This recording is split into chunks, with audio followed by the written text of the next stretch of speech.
itu kakak dari mana ya? Apaan? Jaya Sempurna. Masih capek lumayan. Tadi aku tidur tahu di toko. Abis kan Michael lagi packing printer 3D-nya dia laku kan. Dengan aku sedang lobetnya, aku tidur di toko sebentar di belakang. Udah gitu habis tidur aku makan. Capek sekali say ngurusin setan-setan itu beneran. Saking lelahnya, capek, lobet, langsung ngantuk, tidur aku. Capek sekali, setannya tadi banyak banget kan. Habis tenagaku. Sekarang sih udah segeran. Kan udah tidur, udah makan, udah mendingan. Dapat istirahat gitu loh. Dan mengisi diri dengan makanan. Tumben banget kamu sampai tidur. Orang lebih parah dari kucing setannya itu banyak sekali say. Kalau setannya nggak banyak gitu kayaknya masih. Biasanya aku juga doa pembersihan biasa-biasa aja kan. Waktu doa pembersihannya Helena tuh juga yang dari jam 11 sampai jam 4 itu turun-turun tuh aku lemes tahu. Terus aku langsung pesen nasi padang kalau dulu kan tuh kan. Langsung kayak ngantuk, lemes gitu kan. Abis tenaga kita loh kayak baterai handphone tuh loh perlu dicas tuh loh. Abis itu yang lain-lainnya belum terlalu berat-berat sih.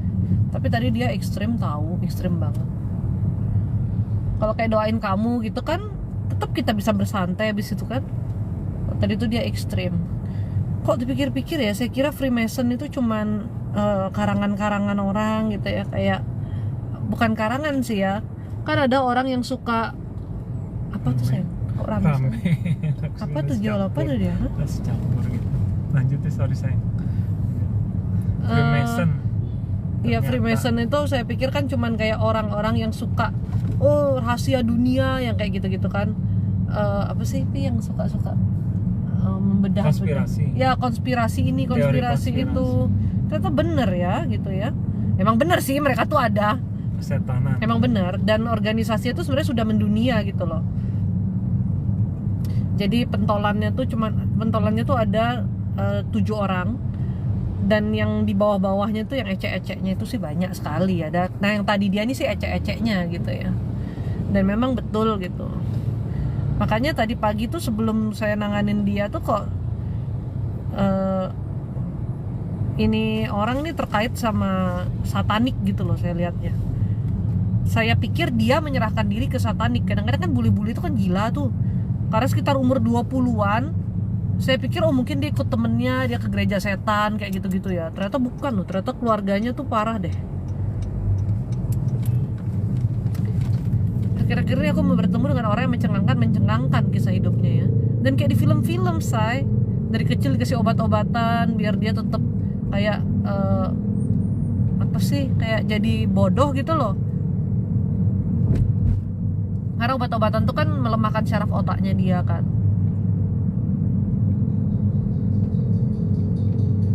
Tahu bulu mata, padahal matanya dia tuh bagus banget tau. Untuk orang yang bermata sipit dan tidak punya bulu mata kayak aku ngeliat mata dia tuh bagus banget tau sayang. Bulu mata bawahnya tuh full.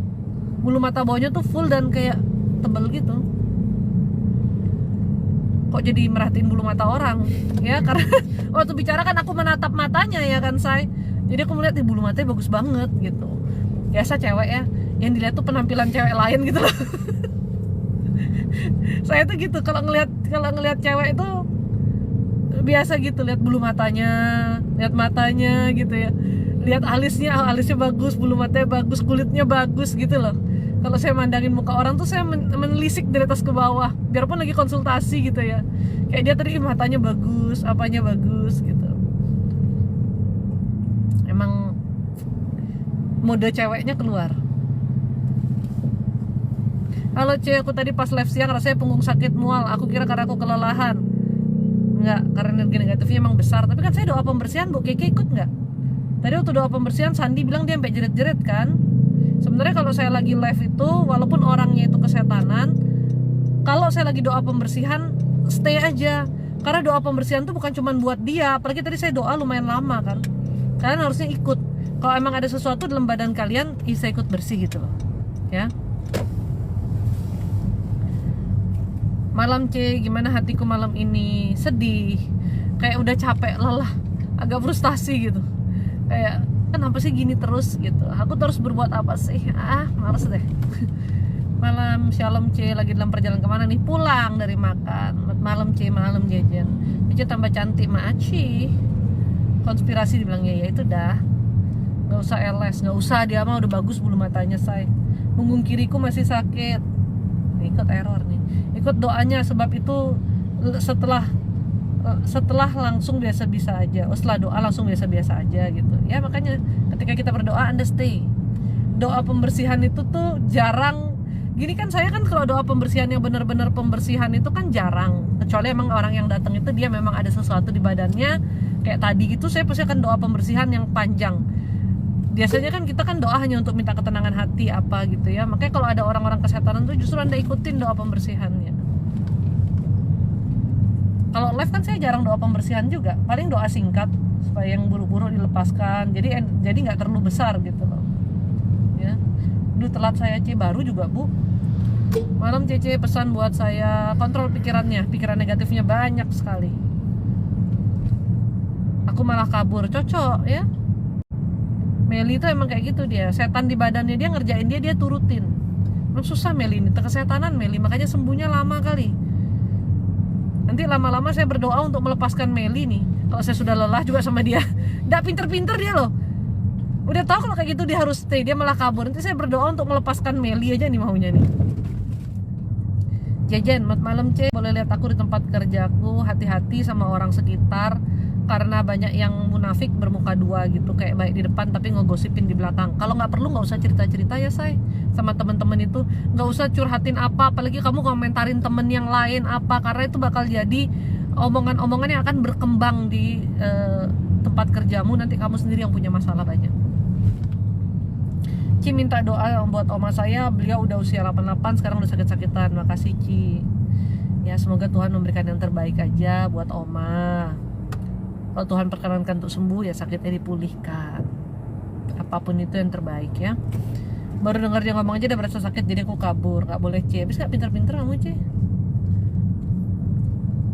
Salam kenal Cece, adakah pesan buatku? Vivi Jen, Anda harus mengampuni, benar-benar harus mengampuni. Jangan sampai jadi dendam dan kebencian di hati. Karena ini hatinya ini terlalu banyak ngerasa terlalu banyak disakitin sama orang ya. Dan ada beberapa tuh yang sampai Anda tuh udah kesel banget. Kalau ingat-ingat perbuatan mereka pedih gitu. Nah, itu sudah sedikit lagi bisa jadi benci. Dan itu kita nggak boleh punya kebencian di hati ya. Salam kenal, salam kenal. Makasih Ci, sama-sama. Ya nanti aku pinter deh ya dong. Masa kamu bodoh terus sih C, capek dong aku C. Baik C, terima kasih untuk masukannya. Memang di tempat kerja aku merasa seperti itu. Ya kau udah merasa kayak gitu Jen. Soalnya kamu tuh kadang-kadang gampang sekali kamu tuh curhat Jen. Gampang banget kamu tuh. Tiba-tiba apa lagi sedih, lagi apa langsung kamu tuh kayak melanjutkan curhat gitu. Sama ya saran saya sih mungkin kau bisa curhat dengan teman-temanmu yang di luar kantor ini lah ya. Karena kantor ini agak toksik gitu. Tapi kenapa kebanyakan di tempat kerja seperti itu ya? Banyak orang-orang bermuka dua. Biar kenapa coba? Hah? Biar kenapa? Naik gaji, naik pangkat lo, atau naik andong lo, nggak ngerti lagi deh. Bawaannya hari ini pengen marah-marah terus C. Oh, tensimu naik ya. Tau nggak cewek tuh kenapa kalau mau datang bulan tuh gampang marah-marah juga? Selain hormonal kita, kalau kita datang bulan kan kayak ngeluarin darah gitu, jadi energi negatifnya tuh kuat gitu. Lebih lemah lah kita gitu kan. Malam C kelihatan capek C, iya C, Olive lumayan agak capek. Tapi tadi udah dapet tidur. Enak banget loh tidur di toko tuh. Kalau di rumah mungkin anak agak ribut atau apa ya. Di toko tuh di ruang praktek saya yang di belakang itu saya tidur di kasurnya enak sekali loh. Tenang sekali toko tuh ya. Damai gitu. Makanya si Eri biar daripada dia nginep-nginep di hotel hantu, mendingan dia nginep di toko sebetulnya.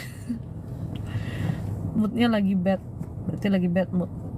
Cie, tolong doain tuh anakku Gisela yang lagi sedih karena diputus kontrak kerja.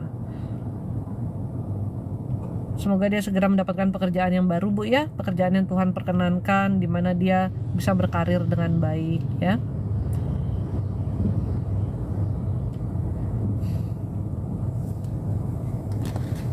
Sekarang nih emang makin sulit ya cari kerja ya. Tapi banyak juga orang sekarang mereka justru saya pikir lebih pintar cari duit gitu.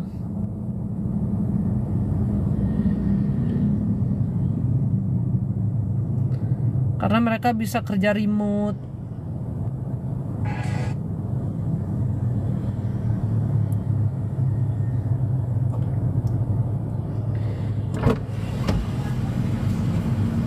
Sleeping through my fingers all the time. Saya pikir-pikir ya, bukan saya pikir-pikir sih, ini tadi saya dapat hikmat nih. Jawab dulu Trinona. Jadi tadi malam saya kerja di gereja, dengar suara perempuan bilang permisi teman Yanto. Iya, kamu kira di gereja nggak ada setan apa? Anda kira di gereja nggak ada setan? Hah? Ada, say. Cuman mereka tidak akan berani sampai di, kalau gereja Katolik ya, mereka tidak akan berani tuh sampai masuk di dalam tempat tabernakel, maksudnya di sekitar tempat tabernakel tuh mereka nggak akan berani. Cuman dalam jarak ya 5-6 meter tuh mereka masih bisa mendekat lah, walaupun itu tergantung Romo pemimpin di gereja itu betul-betul ke Tuhan nggak gitu. Jadi tetap aja di mana-mana mereka tuh ada. Kan juga setan itu juga, maksudnya roh-roh kayak gitu kan juga mereka itu roh apa ya, kayak roh gentayangan misalnya, roh makhluk-makhluk itulah intinya ya. Bingung saya penyebutannya mereka tuh apa sih sebetulnya itu ya. Berarti intinya makhluk-makhluk itu tuh mereka juga ciptaan Tuhan gitu loh. Ada yang mereka juga yang masih mengingat untuk berdoa tuh ada. Oke. Berarti di altar berani ya, C. Sekitar 5-6 meter dari tabernakel itulah, kira-kira aja. Semua tergantung Romo pemimpin umatnya sih di situ juga. C, aku agak kesal sama ibu-ibu yang jualan satu tempat sama aku, jadinya omsetku sedikit. Aku harus gimana sama ibu itu? Nggak harus gimana-gimana. Rezeki itu masing-masing, Amora. Ngapain kamu emosi sama dia? Ya, dia jualan ya kamu jualan aja. Saingan tuh di mana-mana banyak. Emang semua orang jadi saingan kita harus kita tempelengin? Nih, otaknya benerin. Ya. Gimana kamu mau terima berkat lebih? Hatimu aja nggak baik. Lihat ada orang jualan saingan sama kamu udah nggak terima. Kamu ngerasa dia ngerebut berkatmu. Kalau itu memang jatahmu, itu bakal tetap ke kamu. Itu berkatmu tuh tetap sampainya ke kamu. Yang ngurangin berkatmu apa? Hatimu. Coba lihat Indomaret tuh jejer di mana-mana. Apa yang punya Indomaret baku tempeleng, sama yang punya Big M nih, mumpung lagi lewat Big M, sama yang punya Circle K, sama yang punya 7-Eleven, apa mereka baku hantam? Enggak, itu bisnis. Enggak ada bisnis yang enggak ada saingannya. Bahkan ada lagi, saya lihat waktu itu hebat sekali, warung Madura, dia buka depan Indomaret. Jangan kamu punya hati yang kayak gitu. Tuhan sudah atur berkat masing-masing.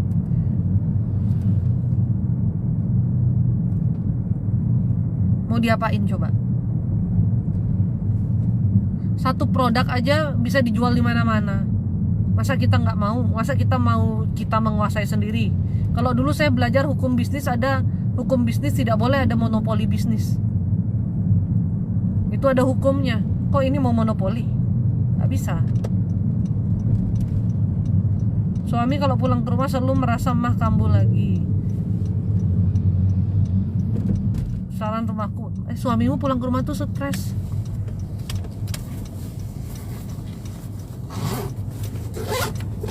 Dia cuman faktor stres, banyak pikiran aja sih. Rumahnya panas sih panas, tapi nggak terlalu ngaruh sebetulnya. Udah berusaha percaya kalau rezeki itu diatur Tuhan, tapi selalu muncul pikiran emosi. Ini dah kalau judulnya kesetanan. Ini judulnya kalau kesetanan, Bu. Saya dari dulu jalanin bisnis, nggak ada bisnis yang nggak ada saingannya soalnya, Bu. Saya hanya fokus pada bisnis saya aja, pada pekerjaan saya, apa yang harus saya kerjakan. Entah saya ngiklan kah, atau apalah, promo-promo apalah, biar menarik gitu. Saya nggak pernah fokus sama pekerjaan orang lain gitu loh, walaupun dia saingan saya gitu. Itu hanya mengacaukan diri kita saja. Ya. Itu udah emosi pedidi kan, marah-marah sendiri itu loh. Kalau kayak gitu pasti ibu yang kalah. Pasti usaha ibu yang duluan kukut. Karena bukan begitu caranya kita tuh berbisnis ya, boy. Cara kita tuh bersaing bukan kayak gitu. Harus gimana? Gimana ya jawabnya ya? Meli jawabin deh harus gimana. Mau turun dulu nih. Pikiran sendiri terus harus gimana coba? Sleeping through my fingers all the time. Hai. Buat apa sayang? Wow, pesawatmu heboh sekali. Berapa banyak kertasnya itu? Nanti paling Beliin apa lagi? Nanti dipakai sabet-sabetan baru. Slipping through my fingers all the time.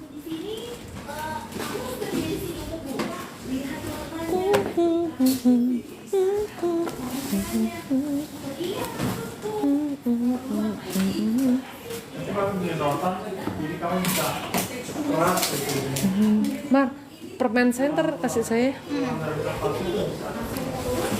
Duh ribet nih sama tas nih. Dengan boneka-boneka tasnya nih.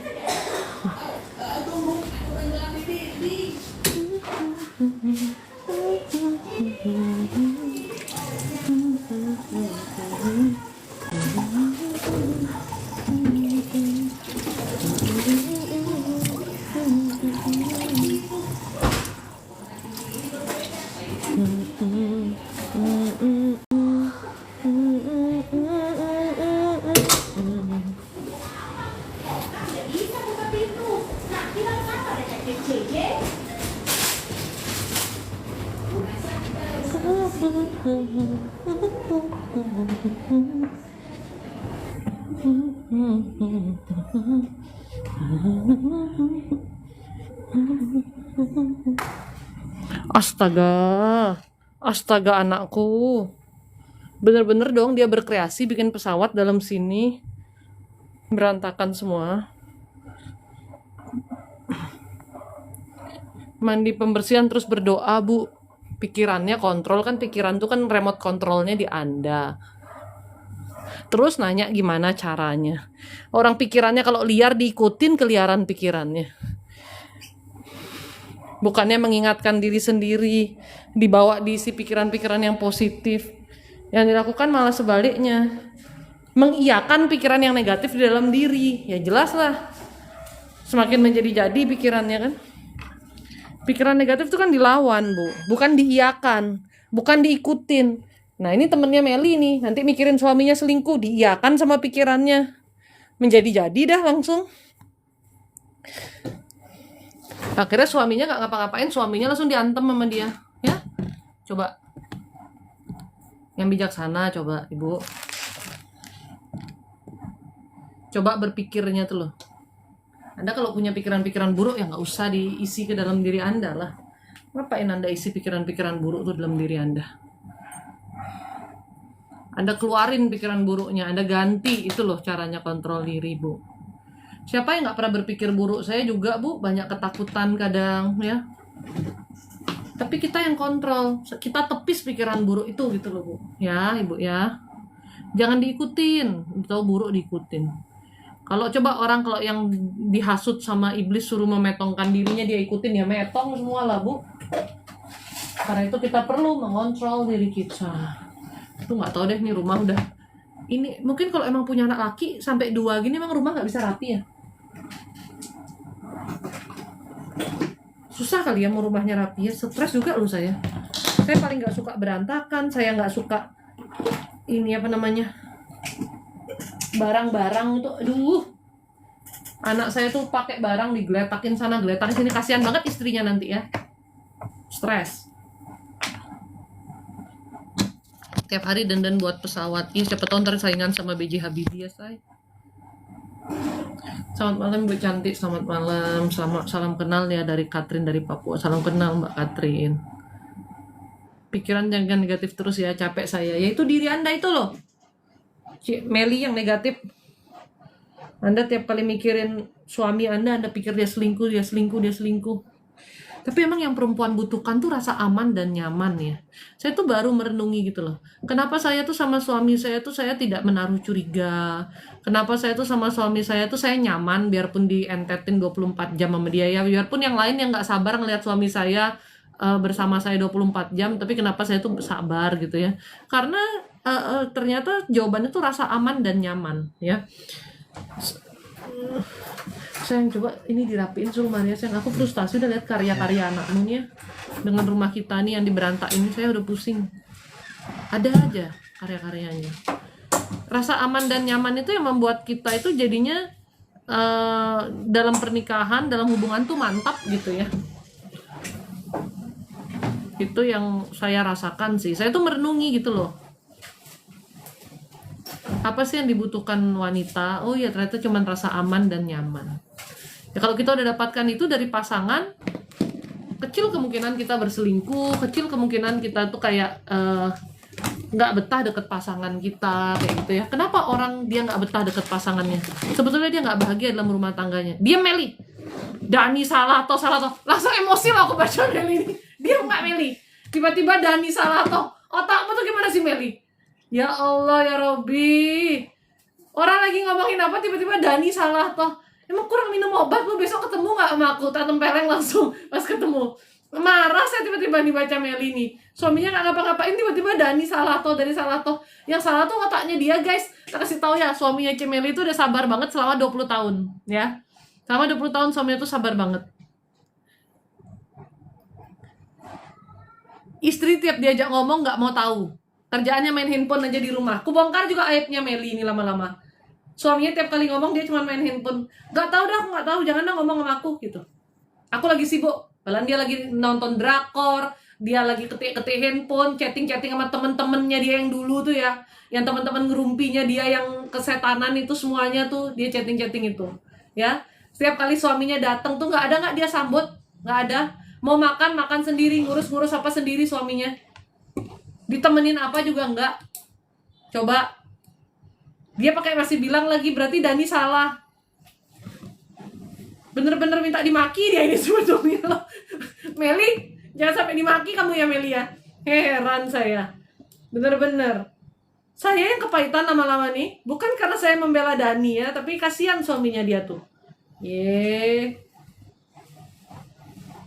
Tadi aku cerita sampai mana? Sampai lupa. Terpancing sekali membaca komentar Meli tadi tuh yang bilang suaminya yang salah. Kenyamanan.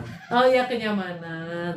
Jadi kalau orang itu dia nggak betah dengan pasangannya, berarti sebetulnya dia nggak nyaman dengan pasangannya gitu. Maksudnya kalau sering bareng, aduh aku stres kalau bareng sama pasanganku, aduh aku gini aku gitu dengan pasanganku. Berarti sebetulnya mereka berdua itu mengasihinya belum tepat. Karena sebenarnya kamu harus nyaman sama orang ini. Coba ya, nanti anakmu SMP dia sudah punya dunia sendiri. Ya, anak-anak SMP itu dia sudah punya temen. Jarang yang masih kayak anaknya Cemeli itu masih mau keluar sama orang tua. Paling keluar sama orang tua seminggu sekali. Selebihnya mereka pasti mau sama teman-teman mereka. Ya, coba yang sudah punya anak remaja-remaja. Saya SMP saya sudah jarang pergi sama orang tua saya. Selalu sama teman-teman saya perginya. Gitu loh. Diajak pergi orang tua tuh sekali-sekali aja. Paling kalau mau belanja apa ikut orang tua pergi. Apalagi anak laki ya. Mereka akan malu kalau terlalu sering bareng orang tuanya justru. Mereka maunya bareng temennya. SMA sama. Nanti kuliah sudah keluar kota. Ada yang keluar negeri juga. Waktu kita sama anak tuh kan ada limitnya ya. Terbatas gitu loh. Anak akan punya kehidupan sendiri. Tapi waktu kita sama pasangan kita ini loh. Ya. Pasangan kita ini memang yang harus kita... Makanya kenapa dibilang pasangan itu dipisahkan oleh maut saja. Bukan dipisahkan oleh apa-apa, oleh maut aja. Karena sampai mati kamu sama orang yang sama. Coba kamu pikir sekarang. Kalau pasanganmu meninggal duluan, kamu ini bersyukur dia meninggal atau kamu sedih gitu loh. Kalau kamu bersyukur dia meninggal berarti ada yang salah, ya kan? Jadi kita nih harus nyaman sama pasangan kita supaya kita bisa hidup sampai tua bersama. Saat tua kamu nggak punya banyak temen, ya. Makanya banyak orang tuh yang tuanya tuh pergi ke remaja pik. Tahu remaja pik tempat clubbingnya orang-orang tua tuh. Karena sudah frustasi di rumah sebetulnya. Orang makin tua kan makin cari ketenangan, bukan pergi joget di situ kan. Orang makin tua tuh mendekatkan diri kepada Tuhan. Kok ini malah joget di remaja pik tuh ya? Mungkin mereka melepas stres kan. Makasih Mbak. Iya, Terima kasih. Terima kasih. Banyak sekali bekalnya nih ya. Kalau zaman sekarang istilahnya tangki cintanya udah full, makanya nggak nyari-nyari. Iya. Kita nyaman dengan dia, kita merasa aman. Deket dia tuh, entah Anda banyak ngobrol atau Anda diem pun, Anda merasa comfort aja deket dia, bersama dia. Dulu saya nggak comfort deket suami saya. Makanya ketika dia ngebuntutin saya terus, dulu saya marah. Saya ngomel sama suami saya, kamu tuh apa sih? Saya naik ke lantai 2, dia nggak lama dia nyusul naik ke lantai 2. Kayak orang stres tau nggak? Ini rumah ya, di Jakarta itu rumahnya kan lumayan luas gitu ya. Saya tuh kayak nggak punya space sendiri gitu loh. Kayak nggak punya space sendiri dalam rumah itu. Nanti dari lantai 2 saya turun ke bawah, dia ikutin saya ke bawah. Saya pikir-pikir nih suami stres apa gimana gitu, emang stres sih dia. Nggak nyaman saya juga diikutin dia terus. Ketempelan beneran, ketempelan koko. Kalau dulu setannya udah males tempel sama saya, suami saya nih yang jadinya tempelin saya kan. Tapi dulu saya emosi guys. Kayak lu tuh kenapa sih ngikutin gua mulu? Karena dengan kehadiran dia saya nggak nyaman dulu. Dulu diikutin kemana-mana saya emosi bener.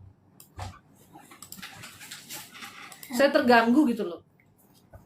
Kalau sekarang ketika saya lagi butuh waktu sendiri, misalnya saya lagi kesel sama dia, ya namanya rumah tangga kan pasti ada kitanya, ada rasa keselnya, rasa apanya gitu ya. Itu saya butuh waktu sendiri. Tapi sehari-hari ya biasa. Kalau dulu berarti keselnya kan setiap hari. Dan kiss aku dulu, dan kamu kok nggak kiss aku tuh, aku heran sama kamu. Kamu itu anakku atau anak Pak Jono sih? handphonenya mami lucu. Iya, coba aku baru kamu keluar. Dan kamu sibuk, kamu tuh kiss aku dulu cepetan. Gemes.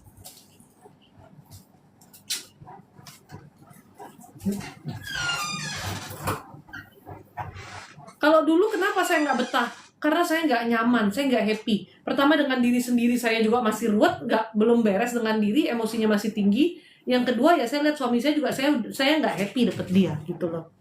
Ya dulu kan rumah tangganya juga bukan rumah tangga yang romantis, penuh kasih sayang ya.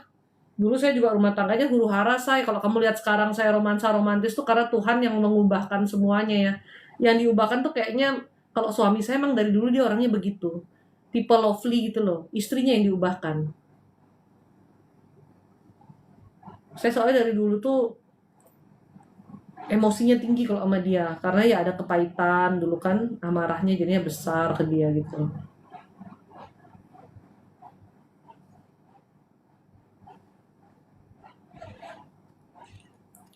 Jadi kalau kamu berpikir untuk menikah sekali seumur hidup sama pasanganmu, berarti kamu harus nyaman sama dia. Kamu harus mengampuni dia setiap hari. Dan kamu nggak bisa bertindak egois. Tuh, kalau kamu mau seumur hidup sama dia. Tapi kalau kamu mau 2 bulan ganti, nggak tahu lagi ya. Atau setahun sekali kayak handphone di-upgrade. Kenyamanan itu yang nomor 1 dengan pasangan, rasa aman. Rasa nyaman. Aman untuk bercerita apapun. Nyaman ketika bersama dia. Rasanya kamu secure aja gitu. Makanya ini saya bicara dari sudut pandang perempuan ya. Laki-laki harus bisa memberikan rasa aman dan nyaman itu. Rasa aman itu tuh bukan didapat dari uang aja ya. Perempuan banyak kok yang bisa cari duit. Tapi rasa aman itu adalah kepastian bahwa dia tahu suaminya ini nggak aneh-aneh. Suaminya nggak macem-macem. Bahwa dia tahu suaminya mengasihi dia. Ya. Kenapa ada perempuan-perempuan yang insecure? Mungkin sekali kamu pernah ketangkep chattingan sama perempuan lain. Wah, itu langsung insecure deh pasti istrimu. Pasti kamu bakal dipantau terus tuh. Karena berarti kamu sudah tidak setia gitu. Ya. Jadi begitu melakukan gini loh. Ada suami yang begitu handphonenya dipegang aja dia ngamuk. Dia marah. Ngapain kamu pegang-pegang handphoneku? Itu privacy dan lain sebagainya. Anda tidak sedang mengamankan perasaan pasangan Anda. Karena apa yang Anda tutup-tutupi dari pasangan Anda? Pernikahan itu kan tidak boleh ditutup-tutupi. Kayak gitu kan pasanganmu jadi curiga. Entah kamu berbuat atau tidak berbuat, dengan kamu gak kasih dia pegang handphonemu, apa kamu gak curiga? Ya kan? Ya terbuka sama pasangan. Handphone saya dengan suami saya tuh passwordnya sama. Account email kami, apa semua passwordnya sama. Jadi dia bisa akses, saya bisa akses.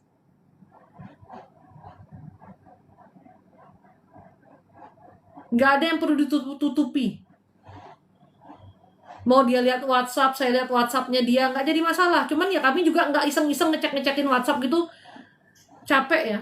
Dan saya pernah sih sekali dua kali gitu saya lihat WhatsApp suami saya, aduh nggak seru WhatsAppnya. Nggak seru, nggak ada yang diajak ngobrol sama dia. Beneran cuman urusan kerjaan doang. Sampai dalam hati saya, asli nih suami saya kayaknya ngomongnya cuma sama saya. Sama orang lain nggak pernah ngomong. Semua kerjaan, tukang ini, tukang itu, percetakan, apa. Bosen banget sih hidupnya. Sama temennya aja dia nggak chatting gitu loh. Itu yang membuat saya merasa aman. Dan saya tahu di sosial medianya dia, suami saya tuh nggak sembarang nge-like foto perempuan, apa kayak gitu, enggak.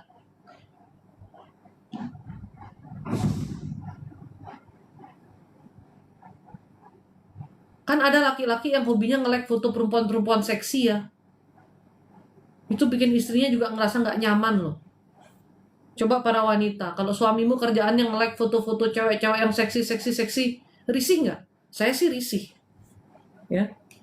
Ya untungnya suami saya nggak melakukan itu ya. Dia nonton TikTok tuh untuk dia belajar-belajar atau nonton yang lucu-lucu gitu. Walaupun selera humornya agak beda menurut saya. Jadi ternyata rasa aman dan nyaman itulah yang membuat hubungan itu sangat-sangat begitu wanita itu merasa aman dan nyaman, secara otomatis emosinya akan slow gitu loh. Otaknya itu nggak kayak lagi di daerah perang gitu. Kalau kita nggak rasa aman dan nyaman tuh seperti kita lagi di daerah perang, kita waspada terus, makanya kita stres. Kita waspada mulu, ini suami kita lagi ngapain ya? Dia pegang handphone, chatting cewek nggak nih? Ya nggak Cemeli. Suaminya terima telepon kerjaan, dia kira suaminya ditelepon cewek. Suaminya ngecek ada orang order barang, lagi cek orderannya dikira WhatsApp cewek. Itu otaknya Meli lagi di daerah perang. Karena dia nggak merasa aman dan nyaman, dia curiga mulu.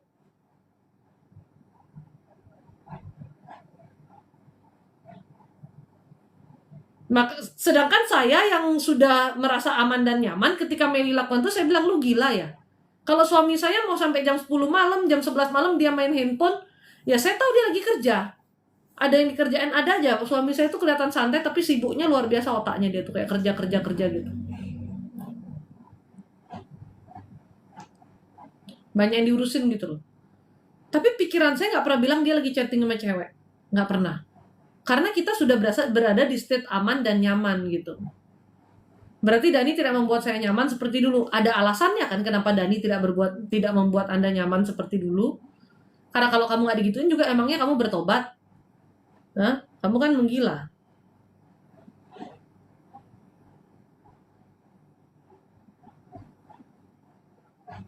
Dalam rumah tangga tuh kalau mau baik ya, rasa aman dan nyaman ini loh. Pasangan ini tahu bahwa dia diutamakan, dia diprioritaskan di hati suaminya. Diprioritaskan ini bukan berarti suamimu memberikan segala sesuatunya kepadamu, segala-galanya itu tentang dirimu, bukan kayak gitu. Tapi dia memberikan rasa aman dan nyaman itu, dia memastikan bahwa kamu satu-satunya, aku nggak macem-macem di luar, aku nggak melakukan yang aneh-aneh gitu ya.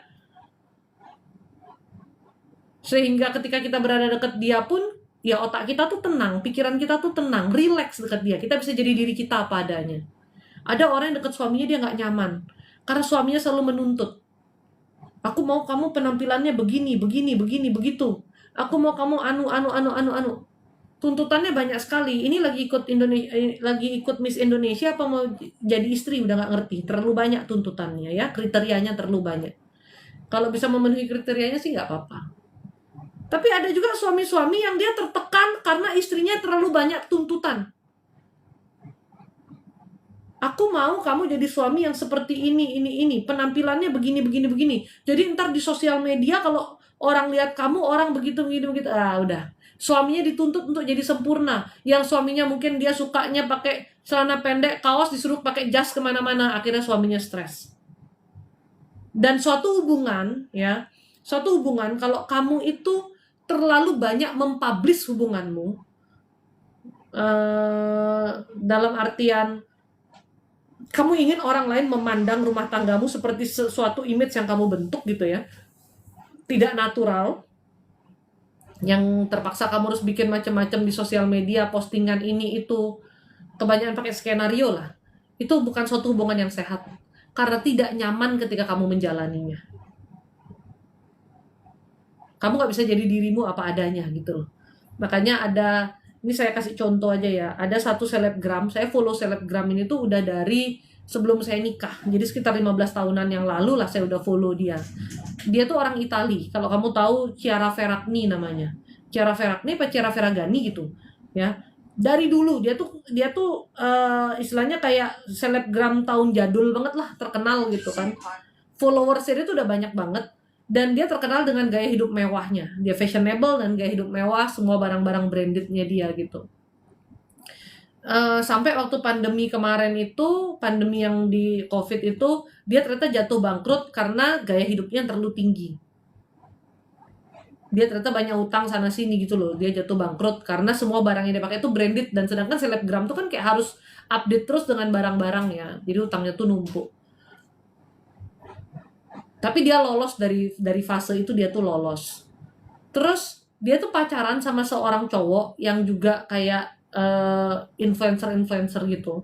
Dan semua orang itu bilang mereka tuh couple yang sempurna banget, pasangan yang sempurna sekali. Pernikahannya Chiara Ferragni itu sebagai pernikahan yang benar-benar booming di zaman itu, dan semua orang itu kayak menganggap dream weddingnya mereka tuh ya dream weddingnya si Chiara ini gitu. Kayak mereka pingin punya wedding kayak Chiara ini, pengen punya suami kayak si Chiara, karena suaminya Chiara ini baik banget. Akhirnya mereka punya anak juga. Jadi kehidupan pernikahannya tuh ditunjukkan tuh sebagai kehidupan pernikahan yang sempurna sekali. Membuat orang-orang di sosial media ini tuh kayak, wow, hidupnya wow banget, kita pingin hidup kayak dia. Ya wajar ya, cuma lihat dari sosial media. Sampai suatu hari, ternyata suaminya tuh sejak awal mereka nikah, bahkan di hari pernikahannya, suaminya tuh selingkuh sama perempuan. Bahkan suaminya tuh nelpon si perempuan itu, dan semua tuh ada buktinya gitu ya. Dia nelpon ke perempuan itu, dia bilang, kalau kamu mau aku tinggalin Chiara saat ini, aku bakal tinggalin dia. Padahal dia tuh lagi mau resepsi weddingnya dia. Dari sebelum nikah dia udah selingkuh dengan perempuannya, perempuan biasa kok, cuman ya perempuannya agak-agak juga gitu ya. Setelah itu dia tetap nikah sama si Chiara ini, alasannya apa? Untuk popularitasnya.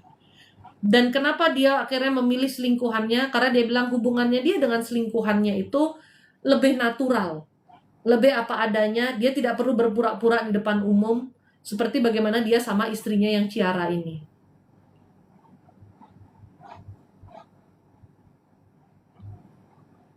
Pernikahan yang terlalu ingin ditonjolkan kesempurnaannya, akhirnya orang-orang di dalamnya capek. Justru itu bikin pernikahan tuh jadi retak. Ya, lebih baik apa adanya aja. Ini kacamatanya bagus. Itu kacamatanya bagus. Boleh tahu nggak Kak? Barangkali beli di mana, harganya berapa Kak? Maaf. Ini tuh Gentle Monster. Saya juga PO, tapi saya lupa ini serinya tuh apa. Ada yang terbaru tahun 2025 kemarin, saya punya mirip Gentle Monster Bold. Dia bentuknya mirip, cuman sininya lebih bold. Harganya kalau nggak salah ini saya beli sekitar 4-5 jutaan deh. Saya juga lupa, saya kalau belanja tuh saya nggak mau inget-inget harganya biar nggak pusing. Sekarang masih terkenal itu Chiara aja. Masih. Coba cari di Instagram, ada dia.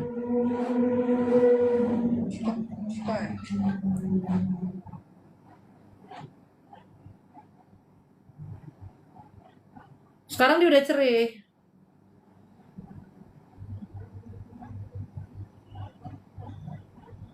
Sekarang dia udah cerai, si Chiara itu. Dan waktu cerai itu semuanya dibongkar gitu loh. Ternyata pernikahan mereka selama ini tuh banyak pura-puranya. Chiara Ferragni ini loh, 38 tahun saya, umurnya mirip-mirip kita. Italian blogger and influencer. Nih. Tuh.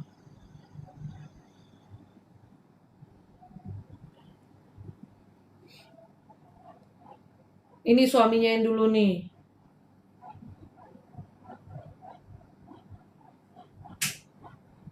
Suaminya yang selingkuh itu.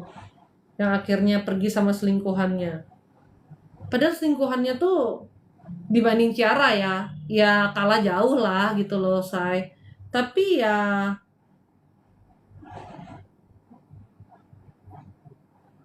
kenyamanan itu lagi mungkin dia dapat dari selingkuhannya ya. Nah, bukan cuman perempuan aja yang butuh rasa aman dan nyaman itu loh. Memastikan bahwa dirinya dicintai dan dia mendapatkan kenyamanan dari pasangannya. Laki-laki pun butuh kenyamanan. Banyak laki-laki berselingkuh karena dia nggak nyaman sama pasangannya. Ya.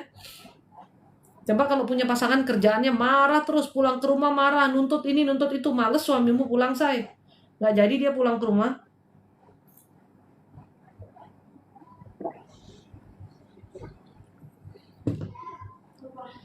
Makanya jadi istri jangan terlalu gila-gila juga ya. Jangan cuma tahu salah-salahin suami aja, tapi kamunya gila. Ya nggak bisa nyalain kalau suamimu selingkuh kalau kayak gitu. Saya bukan membela orang berselingkuh ya, tapi semua ada salahmu juga gitu loh. Kalau kamu nggak mau itu terjadi ya kamu perbaikin lah. Tuh lihat pernikahannya dia aja masuk ke Vogue Friends. Pokoknya intinya dia ini dulu hits banget lah gitu ya. Makanya ya sebelum menikah tuh pilih pasangan tuh yang setara cintanya sama kamu. Karena kalau pasangan yang setara, kamu tuh nggak akan kehilangan dirimu gitu loh. Terutama para wanita nih ya.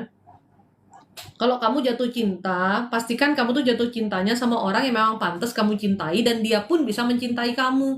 Jangan kamu nih kecintaan sendiri, gila-gila sendiri. Lakinya nanti nggak mau sama kamu ngejar-ngejar terus, udah diputus-putusin berkali-kali kamu nggak terima, kamu pingin tetap sama dia, udah kamu dibuang-buang kayak nggak ada harganya, kamu tetap ngotot, itu namanya kamu nggak bisa menghargai dirimu.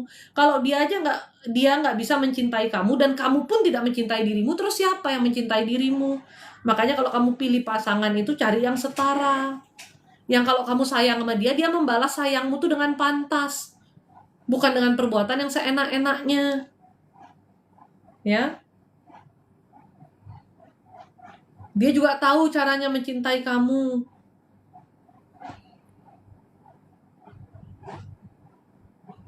Itu siapa yang kemarin ngotot sama mantannya sampai lupa namanya tuh. Ngotot sekali mau balik sama mantannya. Sudah bagus Tuhan pisahkan. Masih ngotot sama mantan yang gila-gila gitu. Nanti sekalinya nikah nangis darah, bilangnya menyesal. Nangis darah tuh dramatis banget ya, kayaknya penyesalan yang terdalam gitu loh saya maksudnya. Makanya kalau kamu tuh cinta, kalau kamu baru pacaran tuh jangan kamu menunjukkan memberikan seluruh hidup dan hatimu gitu loh. Terlalu banyak harapan kamu tuh. Akhirnya pas putus kamu gila-gila sendiri. Jatuh cinta tuh lihat-lihat sama siapa mau dikasih hatinya. Saya tuh paling gak percaya orang itu jatuh cinta pada pandangan pertama. Karena gak ada orang jatuh cinta pada pandangan pertama. Interest pada pandangan pertama. Dia sesuai seleramu, dia cantik, dia ganteng, penampilannya sesuai seleramu, itu interest pada pandangan pertama. Saya gak percaya. Ya. Dan saya selama pacaran, soalnya saya gak pernah kecintaan berlebihan. Saya lebih sayang diri saya sayang harga diri saya. Dan saya tahu bagaimana saya harus dicintai. Saya tahu bagaimana saya harus dicintai. Kalau itu nggak sesuai dengan kriteria saya, berarti ini ada yang kurang dalam cintanya. Walaupun saya sayang sama dia, lebih baik saya lepaskan. Karena apa? Diri saya lebih penting daripada dia. Jangan langsung asal cinta-cinta, baru pacaran sebulan udah kecintaan. Kecintaan ini apa sih masalahnya? Heran. Saya nggak lagi nasihatin yang jatuh cinta, yang belum jatuh cinta nih yang saya nasihatin biar waras. Karena banyak yang agak gila-gila dikit nih. Cinta-cinta butamu tuh loh. Sebel saya. Saya paling sebel lihat orang kecinta-cintaan buta nih. Kayak nggak pakai otaknya gitu loh. Kamu mau cinta tuh kamu lihat dulu dong nih laki. Kamu telusuri dulu gitu loh. Kriteria-kriterianya dia ini waras nggak di laki nih. Dia kayak gimana orangnya. Baru kamu kasih hatimu. Itu pun kamu nggak boleh kasih semuanya. Kasih dikit-dikit.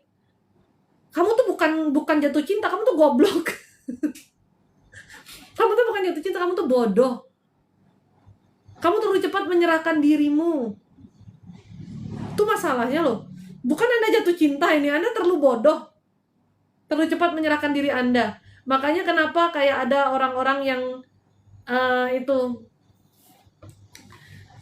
yang Aurel siapa ada namanya, nah sub Ben Aurel ya, Aureli siapa namanya tuh yang lagi tenar ceritanya itu loh, nyebut nama aja susah sekali loh, terlalu bule namanya dia, Aurelia ya namanya ya. Kenapa dia sampai kayak gitu? Pertama, kekosongan dalam jiwanya yang membuat dia gampang dibodoh-bodohin.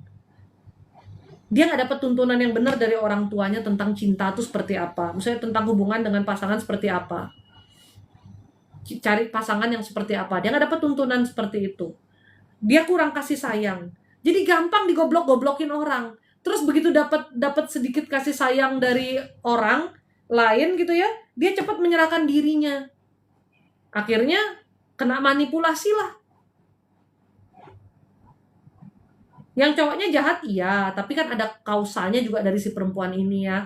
Ada masalah dalam hatinya dia, dalam batinnya dia gitu loh. Coba Anda tuh yang waras berpikirnya, logikanya dipakai. Berpikir kalau pernikahan itu kan untuk seumur hidup ya. Ini saya soalnya banyak sekali udah dapat pertanyaan soal jodoh. Pingin balikan sama mantan, pingin gini, pingin gitu. Minum obat Gi, kalau mantannya gila-gila ngapain balikan? Ya. Kalau mantannya error tuh ngapain ngotot mau balikan? Biar kenapa? Biar tersiksa hidupnya. Kayak pernikahan gampang aja. Yang udah nikah aja semuanya tuh banyak yang menyesal salah pilih pasangan. Ini kok belum nikah malah mau jebak diri biar makin salah pilih pasangan. Gimana? Udah malam ini kamu dengerin Cece ngomel aja. Emang kalian harus diomelin soalnya. Jadi kalau mau jatuh cinta tuh mau taruh hati kemana tuh dipikir-pikir dulu. Ini pantas nggak terima hati saya? Nanti kalau saya kasih hati saya dipotek-potekin lagi buat apa? Gitu loh. Jangan cowok begitu ada nafasnya kamu langsung mau tuh gimana sih? Gak boleh gitu say. Cowok juga, jangan perempuan begitu ada nafasnya kamu langsung mau. Nanti nggak tahu kalau hatimu dipotek-potekin.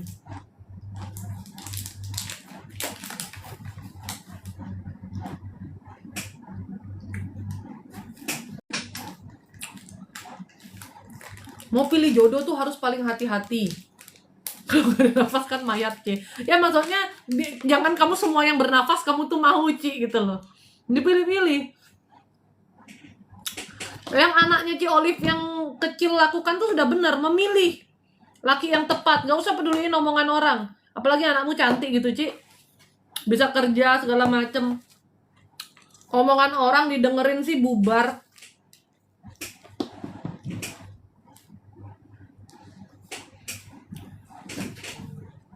Kalau kamu ketemu pasangan yang setara, kamu gak akan kehilangan dirimu. Apalagi kalian para perempuan ya, kita para perempuan ya. Perempuan itu tuh, wanita tuh sebenarnya kan sumber kehidupan. Kalau wanita gak melahirkan, ada gak? Kira-kira ada gak generasi berikutnya? Ada gak kehidupan berikutnya? Kan gak ada. Jadi perempuan Anda ini sumber kehidupan. Karena perempuan dikatakan sebagai sumber kehidupan, karena perempuan juga banyak memberi loh. Apa yang ada dalam diri perempuan, itulah yang dia berikan. Jadinya kalau dalam rumah tanggamu, perempuan itu berperan penting. Memang laki-laki Anda kepala rumah tangga, tapi wanita itu jantung rumah tangga. Kalau rumah tangganya tidak bahagia, itu pasti karena perempuannya tidak bahagia. Itu dulu nomor 1. Perempuan dia yang ngurusin anak. Ya kan? Perempuan yang ngurusin anak kan?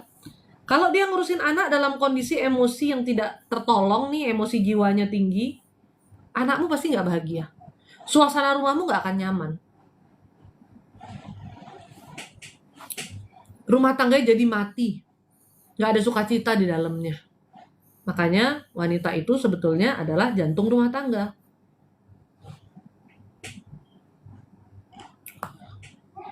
Tapi gimana kalau jantungnya terus dikasih kepahitan? Jantungnya dikasih rasa tidak nyaman, jantungnya dikasih rasa tidak aman. Belum lagi jantungnya sudah punya kepahitan dan luka batin. Ya. Pasti rumah tangganya pun penuhnya huru-hara. Karena apa yang ada di hatinya itu yang diberikan juga kepada anak-anaknya. Itu yang diberikan kepada dalam rumah tangga ini, itu yang istri berikan.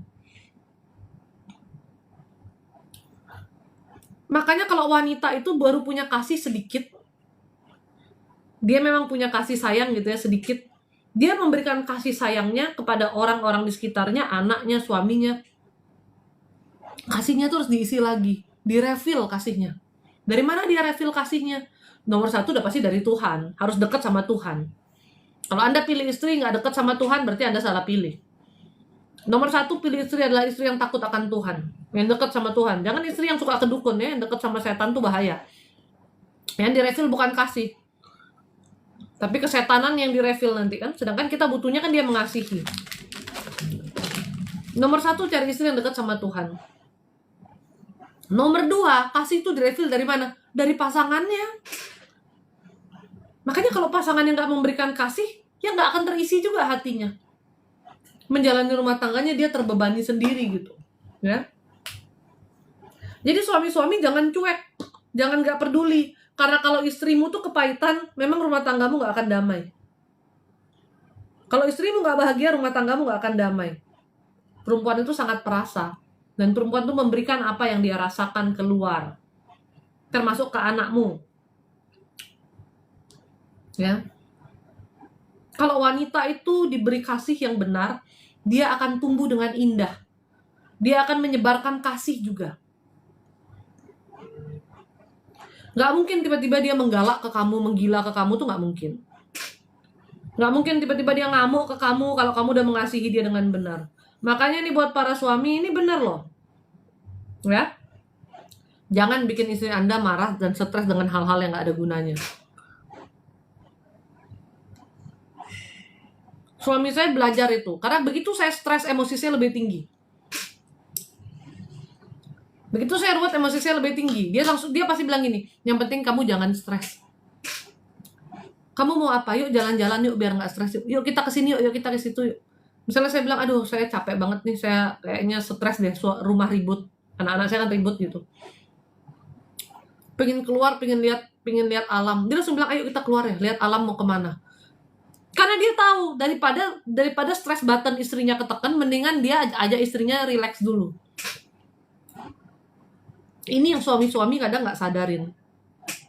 Si Koko itu suami idaman, Cek, ya namanya manusia ada plus minus sih ya. Mungkin dari tadi disebutin yang bagus-bagusnya, ada juga kurang-kurangnya kok.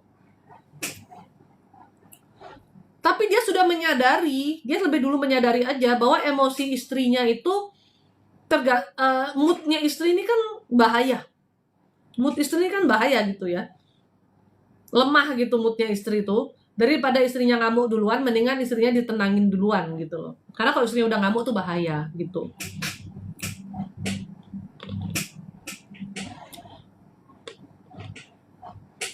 Ada suami-suami yang mau istrinya stres meledak, cuek aja, emang gue pikirin. Urus sendiri dirimu ya. Kamu stres, kamu ini nggak bisa. Tetap lu bakal kena damprat, say. Ya. Jadi wanita itu harus diberi kasih yang benar, baru dia bisa tumbuh. Dan dia bisa mencintai kamu dengan benar juga. Pertama, dia akan lebih mencintai dirinya. Kalau wanita-wanita tuh punya suami yang memperhatikan dia, mengasihi dia dengan benar ya, dia akan merasa dia tuh worth it, dia tuh pantas. Kenapa ada wanita-wanita yang setelah menikah bukan makin cantik tapi makin jelek? Oke, dia sibuk dengan segala urusan-urusan rumah. Mungkin juga dengan keuangan terbatas, nggak bisa beli skincare dan lain sebagainya gitu ya. Tapi namanya kecantikan tuh ada juga yang keluar dari auranya, karena dia nggak bahagia dalam pernikahannya. Dia aja sudah habis kasihnya disedot oleh pasangannya dan anaknya. Dia mendedikasikan dirinya sepenuhnya untuk pasangannya dan anaknya. Tapi kasihnya nggak pernah direfill di dalamnya. Sehingga dia lupa caranya untuk mencintai dirinya. Karena cintanya harus diberikan kepada anaknya, kepada suaminya, ke dirinya sendiri dia lupa. Itulah dia menjadi wanita yang akhirnya layu, nggak terurus, ya, nggak bahagia dia. Karena wanita itu memang kodratnya dia akan memberi apa yang ada dalam dirinya dia berikan. Kalau dia punya kasih ya dia berikan gitu kan. Sampai akhirnya drain, habis. Karena dia bersama orang yang salah, yang tidak mengisi kembali kasih dalam dirinya. Padahal rumah tangga itu kan take and give. Ketika kamu take dari istrimu kasih, maka kamu harus memberikan dia kasih. Ketika kamu berharap istrimu menjadi wanita yang lemah lembut, yang penuh sukacita, selalu dalam rumah membawa kedamaian macam ibu peri gitu ya. Ya kamu nggak bisa berlaku seperti Lucifer gitu. Ya kamu harus berlakunya juga seperti bapak peri dong. Supaya wanita sebagai sumber kehidupan ini tidak kering. Pada akhirnya semuanya jadi mati. Itu ada.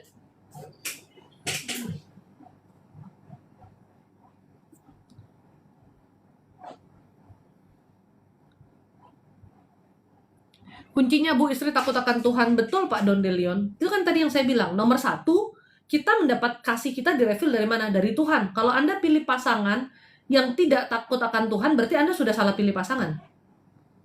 Apalagi Anda pilih pasangan yang kesetanan, yang kedukun dan lain sebagainya, berarti Anda sudah salah pilih pasangan. Nomor 1, syarat punya pasangan itu adalah pasangan yang takut akan Tuhan, itu nomor 1. Tapi kita harus mengakui iman kita itu lemah. Ada di saat-saat tertentu memang secara mental, pikiran kita masih diganggu. Kita masih punya rasa kesel, rasa marah, rasa kecewa, rasa sedih, dan lain sebagainya. Itu masih ada dalam diri kita. Kalau kita cuma mengharapkan dengan kita takut akan Tuhan, kita akan berjalan dalam satu rumah tangga dengan bahagia, dengan hanya berdasarkan takut akan Tuhan, tanpa berusaha saling mengasihi satu sama lain dengan benar, nggak akan bertahan, Pak. Kita hanya berada dalam pernikahan itu karena kita takut bercerai, bukan karena kita merasa dicintai. Takut bercerai itu baik, karena perceraian itu Tuhan benci. Tapi bukankah kita butuh juga kestabilan emosional supaya kita bisa beriman dengan baik? Ya dua-duanya harus diisi. Kalau kita cuma bilang, kamu jadi istri gak takut akan Tuhan, makanya kamu kayak gitu terus. Itu nomor 1-nya memang, tapi jadi suami sadar dong. Makanya kalau di agama Kristen, saya nggak tahu agama Anda apa, semua kitab kan ada ya tuntunannya dalam pernikahannya. Dikatakan bahwa suami kasihilah istrimu seperti bagaimana Tuhan mengasihi umatnya.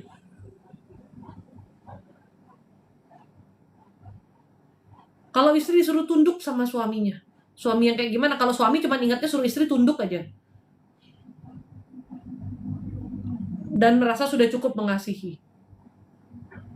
Saya kasih tahu ya, dulu saya ini pembangkangnya setengah mati sama suami saya. Selalu kami itu berdebat. Saya ini orangnya keras sekali. Dan saya juga tidak merasa diri saya bodoh, bahkan saya merasa diri saya itu kepinteran. Kadang-kadang sok pinter alias gitu loh, ya. Saya juga ingin memimpin jadinya. Karena memang energi saya itu dominan. Suami saya orangnya memang lebih sabar, lebih slow. Dari suaranya kan sudah kelihatan ya. Suami saya itu nggak pernah marah. Dia sama saya 10 tahun pernikahan tidak pernah meninggikan suara sama sekali. Bahkan saat dia sedang marah, tidak ada bentakan sama sekali.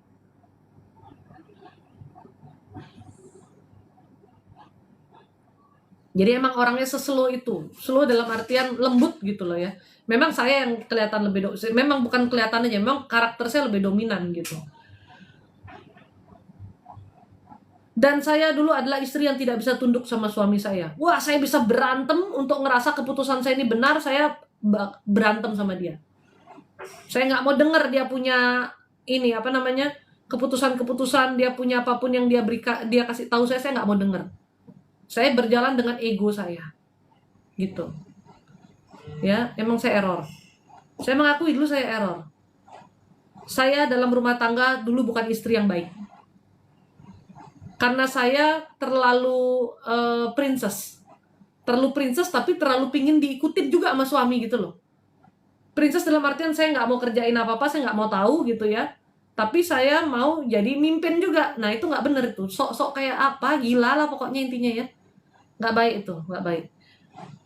Tapi ketika saya sudah dipulihkan Tuhan, dan satu hal yang Tuhan bukakan dari mata saya adalah bagaimana suami saya mengasihi saya. Dulu saya nggak bisa lihat lokasinya suami saya karena saya kepahitan. Saya punya amarah dalam diri saya.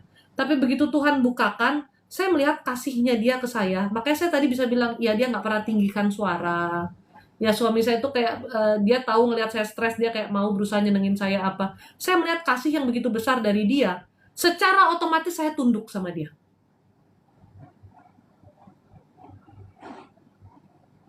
Kalau sekarang saya udah nggak berdebat lagi. Yang terbaik yang kamu pikirlah. Kecuali suami saya nanya, dan suami saya setiap kali mengambil keputusan tuh pasti diskusi sama saya. Dia mau begini, dia pasti akan ceritakan ke saya. Kalau saya rasa itu sudah sesuatu yang memang dia sudah pikirkan baik, efek nggak terlalu besar, ya saya iyakan aja. Kalau dulu nggak, ada aja yang saya debatin, ada aja yang saya ributin. Kamu gini, kamu gitu. Saya susah tunduk. Kalau sekarang saya bisa tunduk dengan mudah. Bukan karena karakternya yang berubah, saya kerasnya masih kok. Tapi Tuhan membuat saya melihat kasihnya suami saya. Ketika kita diberikan kasih yang benar, masa kita nggak bisa tunduk sama pasangan kita? Tapi kalau pasangan kamu nggak pernah menghargai kamu, pasangan kamu nggak pernah mau ngedengerin kamu, pasangan kamu dia kasar sama kamu, istri mana yang bisa tunduk? Nggak ada istri yang bisa tunduk juga, kecuali istrinya kegoblokan aja. Atau mungkin dia tunduk karena ancaman gitu. Ya. Jadi takut akan Tuhan nomor 1, cuman dalam pernikahan harus sama-sama menjalankan tugas dan kewajibannya yang Tuhan mau. Di mana beli kacamatanya? Apa mereknya, online kah? Di Gentle Monster belinya. Ini memang saya PO, tapi dia belinya di saya belinya di Gentle Monster. Aku dengar ini di sebelah suamiku. Hai Hensa. baik kali lah Koko C pengertian. Iya, tapi kebaikan suami saya nggak bisa lihat dulu, Bu. Mungkin sama seperti Anda juga ada yang suaminya sebenarnya baik, istrinya baik, tapi Anda nggak bisa lihat karena ada kepahitan. Saya tuh nggak bisa lihat. Aduh, kalau dulu saya muji suami saya tuh jarang banget. Saya ngeluh tuh setiap hari. Suami saya begini, suami saya begitu. Mau muji dia tuh saya bingung mau puji apa. Karena saya hanya bisa lihat kurangnya. Mata saya keselimpet dulu, Bu. Mood istri harus diperhatikan. Ya itu, benar-benar. Harus ada rasa nyaman buat istri, cintai, kasih istri. Itu ibu anakmu, Bapak. Betul. Saya bicara kayak gini bukan karena saya istri ya. Istri juga Anda tuh wajib mengasihi suami Anda. Itu wajib juga. Baru rumah tangganya bisa sehat. Bukan kita satu sisi aja. Rumah tangga tuh nggak bisa satu sisi aja. Suami itu kan provider ya. Suami itu sebetulnya penyedia gitu loh. Makanya kalau suami-suami itu tidak bisa menyediakan, ini sebenarnya Anda ini kasihan. Kalau di firman Tuhan tuh sudah jelas kalau suami itu provider. Bahwa ketika Adam dan Hawa diusir dari Taman Eden ke dunia, dikatakan bahwa kamu harus mencari makan. Kan bukan istilahnya. Penjelasan firmannya tuh bahwa Adam itu kamu harus mencari makan, kamu dengan keringatmu gitu loh, dengan tetes keringatmu untuk kamu cari makan gitu. Lalu si istri ya hukumannya itu ya kamu harus melahirkan kayak gitu kan, yang rasanya tulang-tulangmu dipatahkan bersamaan kayak gitu. Itu kan tertulis di firman Tuhan ya. Jadi perempuan itu memang yang memberikan kehidupan, yang menjaga kehidupan itu, si laki-laki yang menyediakan. Si laki-laki itu sebagai provider, tapi perempuan itu yang istilahnya mengelola. Laki provider, perempuan mengelola gitu ya. Kalau di agama Islam lebih clear lagi, bahwa laki-laki Anda harus menafkahi. Nafkahnya apa aja? Itu lebih clear lagi, ditulis lebih detail lagi aturan-aturannya. Segala sesuatu. Tapi istri juga, laki-laki itu menafkahinya sesuai kemampuan. Gitu loh. Bukan cuma makanan aja yang dinafkahin, pakaian, skincare-nya itu termasuk dalam nafkah loh. Ya. Tapi ya kalau gaji suaminya 10 juta, minta skincare tiap bulan SK itu kan susah. Suami menafkahi sesuai dengan kemampuannya, dan istri harus menerima. Di agama Islam dijelaskan juga kenapa Anda harus mencari pasangan yang sepadan. Karena sebenarnya agama Islam itu mau perempuan itu juga merasa aman dan nyaman ketika menikah. Jadi dikatakan bahwa dijelaskannya tuh bahwa kalau suami itu sebetulnya tidak boleh membuat istri itu hidupnya tuh downgrade gitu loh. Kamu harus bisa memenuhi kebutuhan istrimu seperti bagaimana ketika dia bersama orang tuanya. Itu ada penjelasannya. Mungkin teman-teman yang muslim lebih tahu ya. Itu lebih jelas penjelasannya. Nah itu sebenarnya Anda diminta untuk mencari pasangan yang sepadan. Tapi kalau nggak dapat yang sepadan, Anda itu harus bertemu dengan pasangan yang mau menafkahi Anda. Lalu gimana kalau istrinya lebih kaya? Berarti suaminya nggak usah nafkahin dong. Orang istrinya udah lebih kaya, suami Anda tetap wajib menafkahi. Masalah kekayaan istri itu milik istri, nggak ada hubungannya sama suami. Kalau nafkah yang diberikan suami kurang terus istri bantu, boleh nggak? Boleh. Tapi itu hitungannya adalah sedekah. Karena istri tidak punya kewajiban sama sekali menafkahi rumah tangga. Tapi laki-laki zaman sekarang yang ada kebanyakan apa? Laki-lakinya nggak mau menafkahi. Bahkan ada artis yang jelas-jelas berstatement, kalau untuk kemauannya dia harus usaha sendirilah. Dia pesan Gojek aja, pesan makanan buat dirinya sendiri kok. Buru-buru dia mikirin istrinya. Ya, kita semakin sering digiring ke dalam dosa. Kita dijauhkan dari kebenaran yang Tuhan mau. Yang sudah jelas-jelas tertulis dalam firman. Pertama, kita sebagai perempuan, kita punya tuntutan-tuntutan yang besar. Kita nggak mau terima kondisi pasangan kita. Kamu yang pilih dia, kamu juga nggak mau terima kondisinya dia. Kedua, laki-laki, nggak tahu Anda yang laki-laki dididiknya terlalu manja sampai lupa kewajibannya, atau memang sudah terlalu lelah dengan menghadapi dunia ini, sehingga Anda tidak mau menjalankan kewajiban Anda sebagai provider dalam rumah tangga. Padahal itu sebetulnya membawa Anda dalam dosa loh. Karena Anda nggak melakukan yang benar, udah dosa itu. Ya, istri juga yang banyak-banyak tuntutannya sebenarnya salah. Kalau suaminya mampu ya nggak apa-apa, kamu nuntut, kamu minta. Kalau nggak mampu dia, kamu suruh dia ngapain? Maksa kan nggak bisa. Kita yang menyesuaikan harusnya. Ya.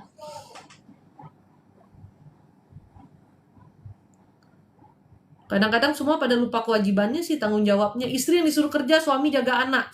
Ada satu konten tuh, saya nggak tahu itu konten beneran atau konten bohongan. Suaminya posting, dasar istri pemalas katanya. Dulu katanya kalau nikah bisa kita yang jaga anak di rumah, istri yang kerja. Ini istri saya pemalas katanya. Dia saya suruh jadi TKW, dia bilang dia mati-matian nggak mau. Suruh jadi TKW katanya nunggu dulu anak pertamanya gede. Ternyata setelah anak pertamanya gede, dia hamil anak kedua. Terus sekarang alasannya nunggu anak keduanya gede. Dasar istri pemalas katanya. Ngerepotin suami. Ini otaknya kan sudah salah. Kalau itu bukan konten ya. Kalau itu adalah suatu kebenaran tuh, dia mau suruh istri jadi TKW terus dia ngomong kayak gitu, itu kan crazy namanya. Dunianya terbalik gitu loh. Dia yang sebagai provider, dia malah suruh istrinya yang kerja. Memang dunia ini sudah gila. Ya. Mudah-mudahan kita nggak gila-gila. Harus tahu tanggung jawabnya yang benar tuh yang mana. Itu wanita yang benar kakak. Kalau wanita nggak benar suka ambil suami orang, gimana kakak? Kayaknya nggak perlu ditanya ya Bu Tati ya hal kayak gini ya. Saya memang dari tadi berbicara untuk wanita yang benar dalam pernikahan. Saya sedang tidak membahas wanita yang tidak benar Bu. Kalau sudah dari asal muasalnya tidak benar ya sudah berarti bukan dalam bagian orang yang saya bicarakan dalam pernikahan yang kudus ini Bu. Saya dari tadi sedang membahas pernikahan kudus suami dan istri, bukan suami dan selingkuhan Ibu ya. Nanti itu ada bahasannya berbeda Ibu ya. Ya udah aku bikin tekwan dulu biar senang isi perutku. Kok pinter temanku bisa masak tekwan? Aku jadi merasa tidak berfaedah hidup.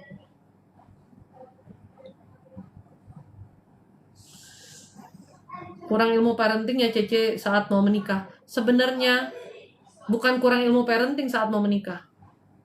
Kurang mendapatkan kasih sayang yang benar sejak dia kecil. Kebanyakan orang-orang yang tidak mendapatkan kasih sayang yang benar dari orang tuanya ini jadinya mereka tuh kosong di dalam. Sehingga mencari-cari kasih sayang di luar, ya sudah ketemu dengan yang salah.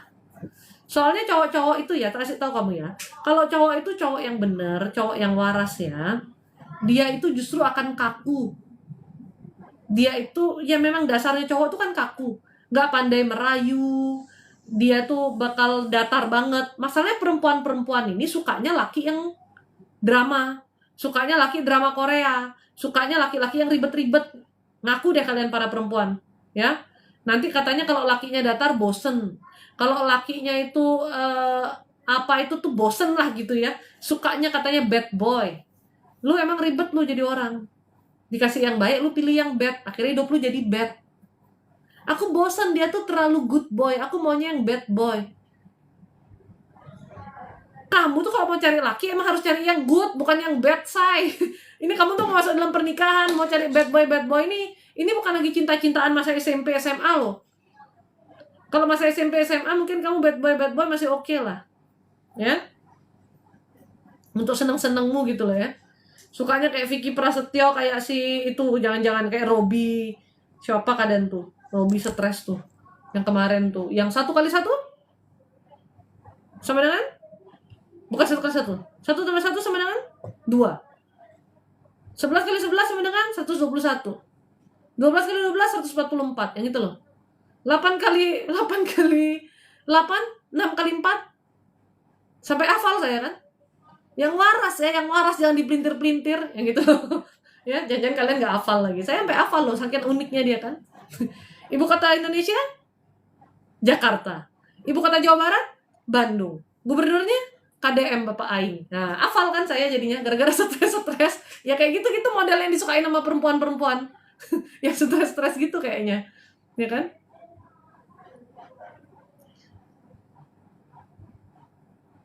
Perempuan-perempuan yang gampang-gampang ketipu dengan laki-laki kayak gitu kan yang kosong dalamnya.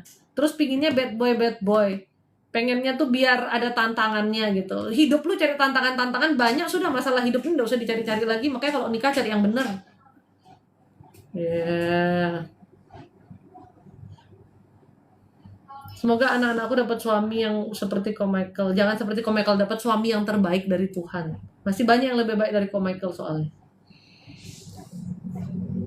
Ada loh istri yang kayak gitu, jadi aja suaminya pasti nggak pernah ngobrol. Ada memang Kak Buki, yang suaminya ngomong dia nggak peduli gitu. Ini kakak saya udah mulai nih muncul iseng nih. Kalau Cece nggak makan, Koko juga nggak mau makan. Itu aja kamu inget kok. Saya berlihat kebaikan suami Cici, pas suami Cici nggak mau makan, kok Cici nggak mau makan. Ingat aja. Kayaknya Ko Arfan ini kepahitan. Waktu itu kamu ulang tahun ya kok ya? Dia tuh ulang tahun, terus saya sama suami saya tuh datang tuh agak maleman gitu. Terus saya lagi ribet sama anak saya nanya suami saya, kamu kalau mau makan deh tuh biar dagingnya dipanggangin gitu. Terus suami saya kayak, kamu makan nggak? Kalau kamu nggak makan, Koko nggak makan gitu. Diingat-ingat sama yang ulang tahun. Saya nggak makan, akhirnya suami saya emang nggak makan sih. Bukan kepahitan tapi epic ini Michael. Dia tuh sebenarnya nggak begitu lapar kok. Dia tuh nggak begitu lapar, tau nggak kok? Jadi bukan karena aku nggak makan, tapi memang dia nggak gitu pengen. Cuman kalau aku makan ya udah dia ikut makan gitu. Ngerti nggak sih, ribet lah dia tuh emang sih. Itu udah dari bulan November loh ya Arfan. Ini sudah sampai Januari, tetap itu kamu ingat.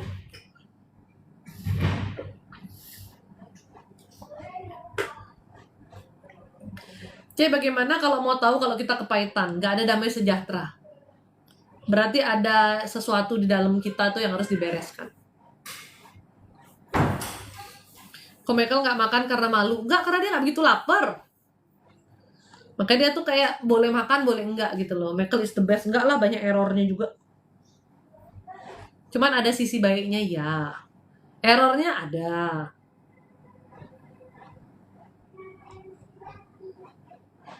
Cece ketemu suami yang pendiam. Jika Cece ngomel, suami ikutan ngomel marah-marah, apa Cece juga bisa berubah? Bu, saya berubah bukan karena suami saya pendiam. Dari awal nikah suami saya pendiam. Dari awal nikah dia nggak banyak ngomong, Bu. Dari pacaran, Bu ya. Saya ditelepon itu seminggu sekali, Bu. Di WhatsApp 3 hari sekali. Nanyanya lagi ngapain, udah makan apa belum. Sampai saya pikir saya ini makannya 3 hari sekali apa gimana nih biar kurus gitu kan. Dia tuh memang sedikit ngomong, Bu. Orangnya diem. Tanya aja sama yang ketemu suami saya. Waktu dia diem dulu, saya juga nggak berubah, Bu. Jadi saya berubah bukan karena dia ngomel atau dia diem loh, Bu. Saya berubah itu karena saya melakukan pertobatan ke Tuhan. Bukan karena suami saya. Saya berubah itu karena saya melepaskan pengampunan. Saya berubah itu karena saya melepaskan luka batin, Bu. Dan instantly saya berubah karena hati saya lebih tenang, lebih damai. Sayanya sendiri udah nggak marah-marah, Bu. Jadi bukan karena suami saya diam atau suami saya cerewet, bukan. Itu tidak berpengaruh sama sekali. Yang mengubah diri saya itu adalah pertobatan saya. Kan saya tadi bilang, dari dulu suami saya tuh dia selalu gak pernah nada tinggi sama saya. Dia selalu juga mau saya diturutin gitu. Saya belanja apapun, saya minta makan apa, itu dia tuh turutin gitu. Saya lagi pengen apa, biarpun jauh tuh dia turutin. Apa tuh, pokoknya mau saya tuh dia turutin. Tapi dulu saya nggak bisa lihat kebaikannya, Bu, walaupun suami saya diem.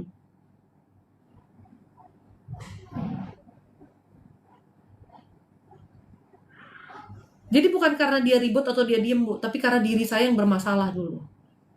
Saya masih kepahitan. Saya masih belum melepaskan pengampunan. Karena rumah tangga itu kan terus saling menyakiti ya, Bu ya. Rumah tangga yang sebenarnya saling sayang ini, tapi karena kita ini manusia yang lemah, kita justru bukan saling mengasihi, tapi saling menyakiti. Makanya pengampunan terhadap pasangan terus dilepaskan setiap hari. Walaupun mungkin hari ini Anda rasa Anda nggak berantem sama pasangan Anda baik-baik aja. Tapi ada hal-hal kecil mungkin yang menjengkelkan, ya. Kita nggak tahu ya, gitu kan ya.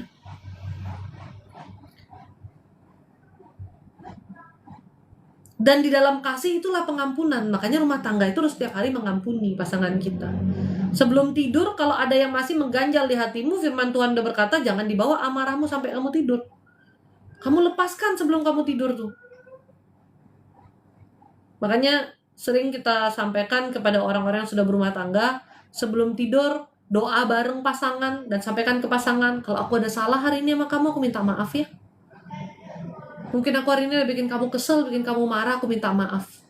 Kalau ada yang bikin kamu sampaikan, sampaikanlah.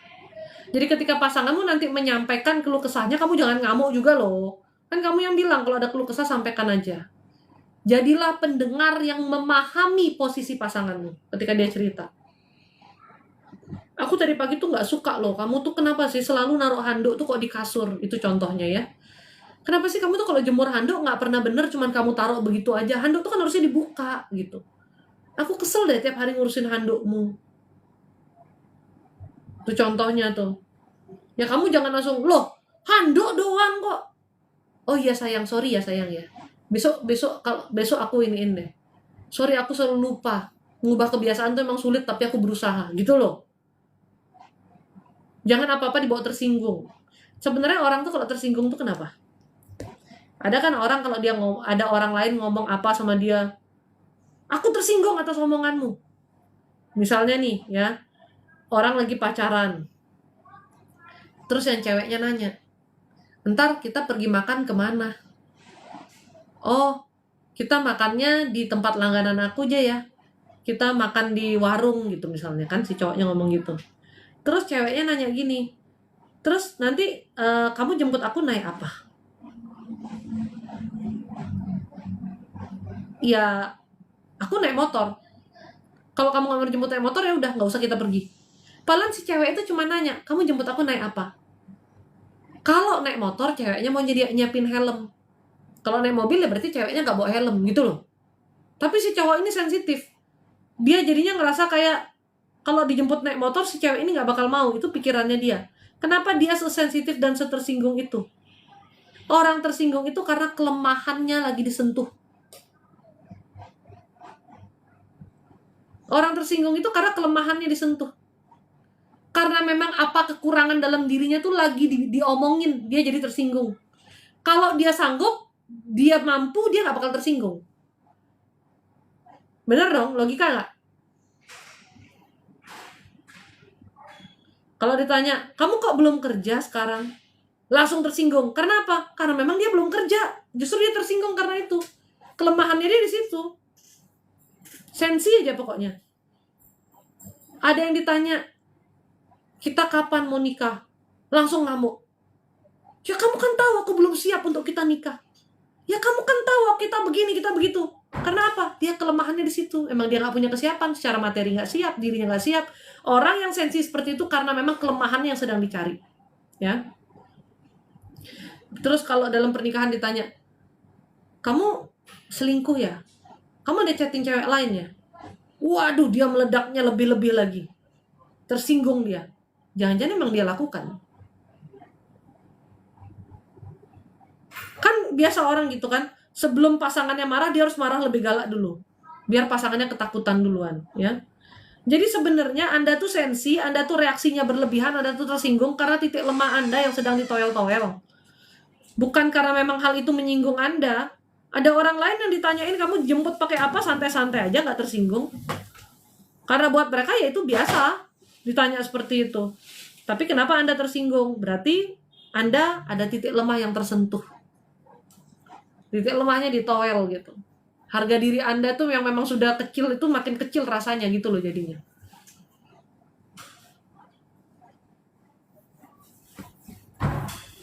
Makanya orang itu sensi. Sama kayak di live ini kan, lagi dikasih tahu sesuatu, tiba-tiba dia ngamuk. Cici kok ngomongnya gini gitu. Karena yang saya kasih tahu tuh kebenaran. Dan dia tersinggung dengan kebenaran tuh. Saya nggak pernah kasih tahu kebohongan. Tentang isi hatinya, tentang dirinya. Tentang apa yang saya sampaikan, tuntunan-tuntunan. Saya nggak pernah kasih tahu kebohongan. Anda ingat seorang ibu yang ngamuk-ngamuk di sini tuh? Karena dia bilang dia punya karunia penyembuhan. Dan saya ingetin dia, jangan itu dipakai untuk mencari materi. Dan dia tersinggung. Tahu nggak kenapa dia tersinggung? Apa yang keluar dari lidah saya tidak ada satu kebohongan. Semua itu kebenaran. Makanya dia tersinggung. Orang pikirannya emang duit aja. Kenapa makanya diingetin soal duit? Lalu malah dia bilang saya sombong ketika saya memberikan contoh sama dia. Ya kan?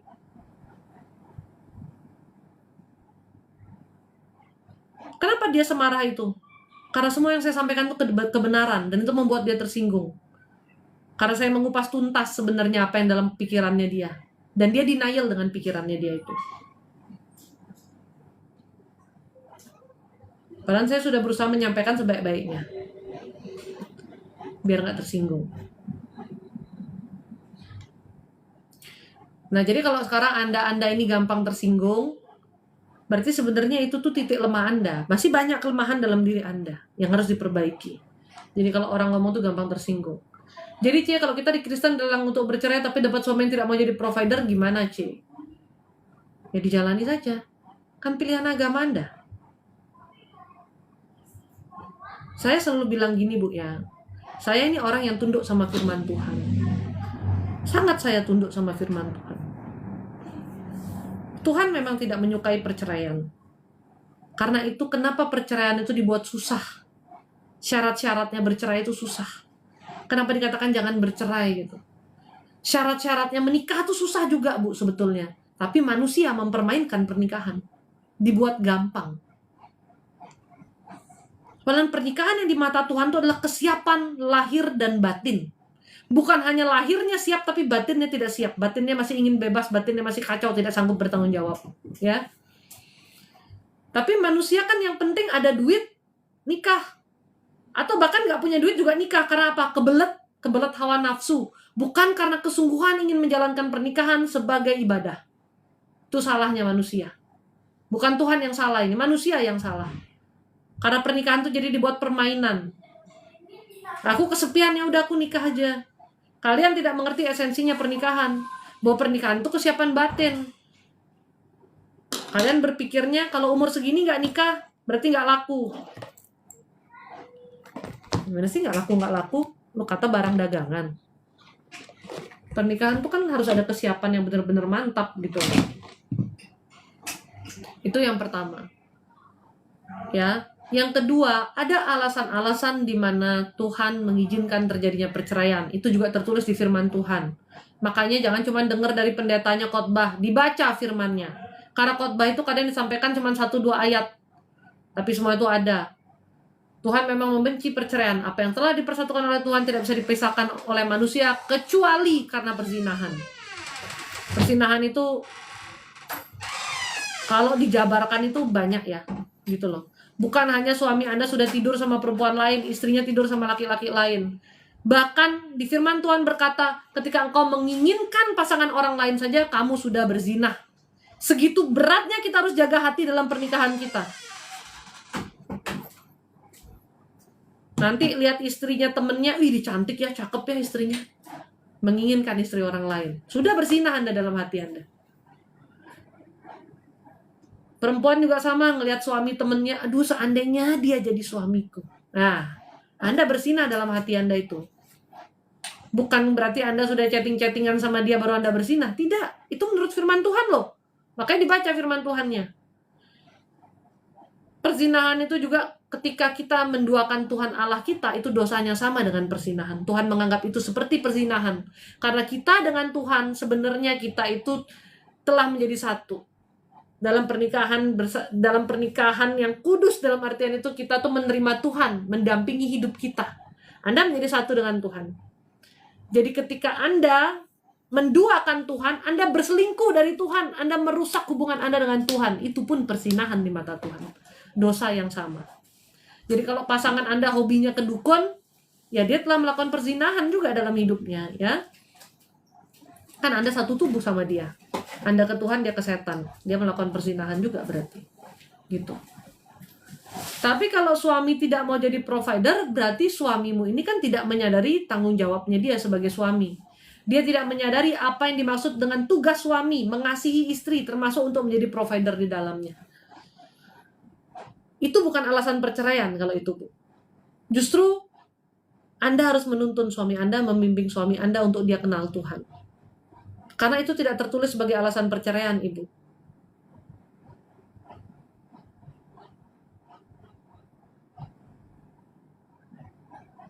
Itu di luar persinahan-persinahan yang tadi. Ini jawabannya suami Anda tidak melakukan tanggung jawabnya.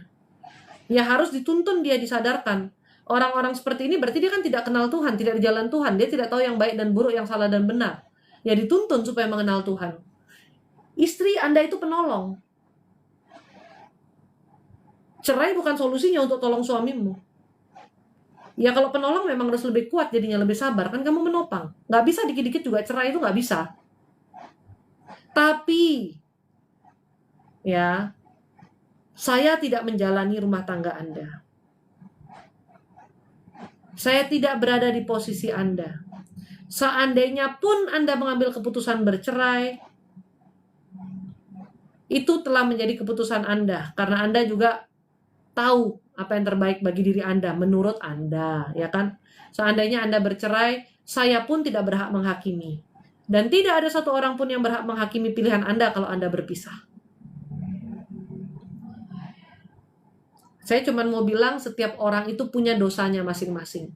Kalau bercerai di mata manusia itu adalah sesuatu yang salah dan dosa, which is memang iya, kalau kita melakukannya tanpa landasan yang benar, ya, karena kita keikut ego kita lalu kita bercerai gitu ya, itu memang jadi dosa. Tapi kan sudah kamu lakukan, misalnya begitu, ya, minta pengampunan sama Tuhan. Karena semua orang pun berdosa, cuman dosanya beda-beda. Ada yang gak bercerai, dia bertahan, tapi dia kepahitan, dia dalam kebencian, dia luka batin. Luka batin yang menaun dalam diri kita pun adalah dosa. Makanya jangan merasa dirimu bersih. Saya gak pernah nyakitin orang kok, gak pernah gini, gak pernah gitu, tapi nyimpen luka batin itu pun dosa. Oke? Jadi bercerai atau tidak, itu adalah pilihan Anda. Saya hanya memberitahu esensinya gitu ya, tentang pernikahan dan kalau Anda bercerai seperti apa. Gak ada yang bisa melarang Anda untuk bercerai atau bertahan karena ini hidup-hidup Anda. Cuman kalau mengambil keputusan, bawa dalam doa. Ya, Kristen kan boleh cerai, Katolik gak boleh. Kalau Katolik itu penyebutannya bukan perceraian, tapi pembatalan pernikahan. Nanti kamu akan diberikan status liber, alias kembali kamu tuh single gitu ya. Dan itu tuh hanya Vatikan yang bisa mengeluarkan. Jadi kamu harus ke keuskupan, kasih tahu alasan-alasannya kenapa kamu minta status liber lagi, bahwa pernikahanmu tuh nggak sahnya dari sisi apa, mungkin ada paksaan, ada apa. Seperti Aureli itu loh. Susah banget sih dia punya nama ya. Ribet banget, lidahku kayak kepelintir. Seperti itu, nanti dari keuskupan yang akan naikkan terus sampai ke Vatikan. Kalau sudah keluar surat liber yang ngeluarin Vatikan, baru itu memang pernikahannya batal. Jadi memang nggak ada kata perceraian, tapi pembatalan pernikahan. Kalau jelasin jangan marah-marah, nggak bisa. Kalau nggak suka skip aja.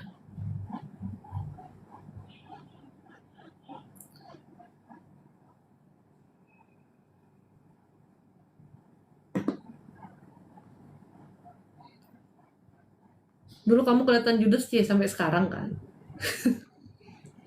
Kalau pasangan kita sulit memaafkan C, kita sudah minta maaf tapi tidak digubris, gimana C? Bu, minta maaf itu kalau kita salah itu ya tugas kita. kewajiban kita. Bukan karena pasangan kita akan memaafkan atau tidak, tapi karena kita menyadari kesalahan kita. Tapi kalau minta maaf aja tapi nggak ada perubahan, memang sama aja. Sekarang orangnya mau memaafkan atau tidak, itu tergantung pribadinya masing-masing. Saya juga ngomong gini ke anak saya, kalau kamu bikin salah sama orang, kamu memang harus minta maaf sama dia. Tapi dia nggak mau maafin aku, Mami. Dia bilang dia nggak mau maafin. Ya nggak apa-apa.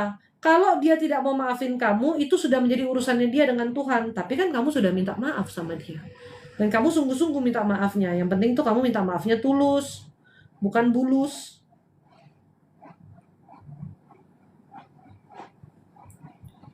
Anda nggak bisa mengharapkan, saya selalu bilang, Anda nggak bisa mengharapkan orang yang Anda sakiti, begitu Anda minta maaf, dia langsung memaafkan.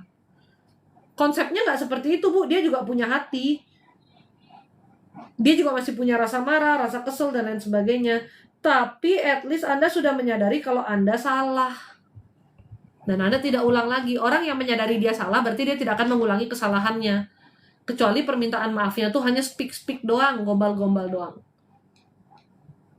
Nah, seperti kata Eri, minta maaf terus besoknya gitu lagi, gitu. Salam kenal kakak saya dari Bogor, Citayam. Ya, salam kenal. Iya, bener banget, C. Ya, kakak mau dijemput saya, aku tinggal di mana? Pak Yono, yang benar, Pak.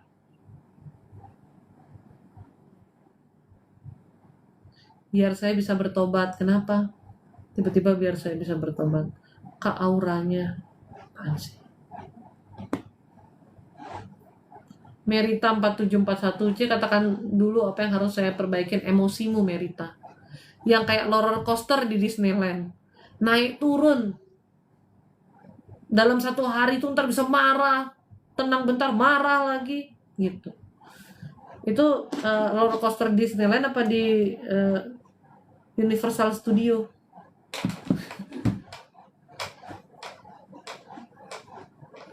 Cerai hidup dan cerai mati, menurut saya pribadi kok lebih berat cerai mati, C. Normal nggak, C? Ya, dua-duanya nggak enak sih, Pak. Kalau cerai mati itu, beratnya cerai mati itu apa? Kita kan nggak ketemu lagi sama orangnya ya. Berarti kamu harus benar-benar sudah melepaskan dia, mengampuni dia gitu. Apalagi kalau kamu masih sayang sama orangnya. Saya ada cerita nih, seseorang yang cerita sama saya. Dia bilang gini, kamu bayangin, C, suamiku tuh meninggal mendadak katanya. Yang semulanya aku tahu rumah tanggaku ini baik-baik saja, suaminya tuh kerja jadi pelaut gitu ya. Dia pikir rumah tangganya tuh nggak ada masalah lah. Ternyata ketika suaminya meninggal, dia pegang handphone suaminya, dia baru lihat suaminya itu ternyata selingkuh sana-sini. Yang sebelumnya dia nggak tahu kalau suaminya itu selingkuh. Jadi dia merasa rumah tangganya baik-baik saja. Karena dia tidak pernah tahu. Bukan benar-benar baik ya, cuman karena tidak tahu. Dia bilang, bayangin, C, aku harus menghadapi kematian suamiku dengan hutang yang ditinggalkan sampai tanahku terjual. Suaminya ninggalin hutang. Dan suaminya juga ninggalin anak dari istri pertamanya yang harus dia urus. Lalu begitu dia pegang handphone suaminya, dia tahu bahwa selama pernikahan suaminya terus berselingkuh. Dan itu tuh banyak sekali selingkuhannya. Dia bilang, gimana pahitnya hatiku. Aku mau marah, orangnya sudah jadi mayat, sudah meninggal. Terus aku harus buat apa? Katanya. Akhirnya aku hanya bisa nahan sakit hatiku. Saya pikir-pikir, emang menyedihkan sekali ya, say.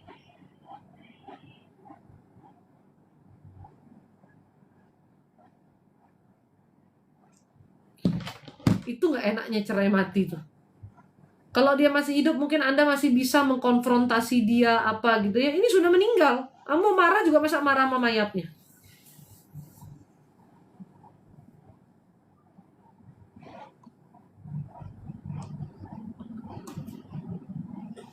Dan kalau meninggal apalagi dia tuh baik gitu kan, pasti kan kayak lebih membekas. Itu yang kemarin saya lagi dagang bakso, saya ngomong sama suami saya, aku nggak tahu deh kalau kamu meninggal gimana. Gitu ya aku ngomong saya. Intinya saya bilang sama dia, kamu tuh harus sehat, umurmu harus panjang. Ya karena saya mau menua sama kamu, saya mau bareng kamu. Karena saya nggak kebayang kalau kamu nggak ada, kamu meninggal tuh saya tuh gimana gitu. Tapi Koko udah tua. Iya, itu masalahnya. Suami saya udah tua, diajak menua lagi, gimana sih nih? Salah nih kayaknya, pilih suami ketuaan nih. Susah sih mau om-om ya.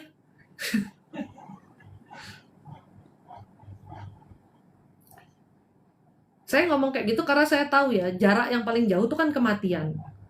Terus ya saya sama dia setiap hari. Suami saya ngurusin saya gitu ya. Ya kalau dia nggak ada itu kan pasti rasanya kosong nggak enak gitu loh. Makanya saya bilang sama dia, ya kamu harus sehat, panjang umur lah gitu ya, supaya bisa bareng terus gitu loh.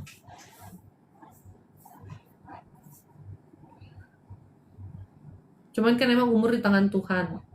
Saya tahu sih dia bakal lebih dulu daripada saya. Cuman kan setidaknya itu kan diperlama gitu loh.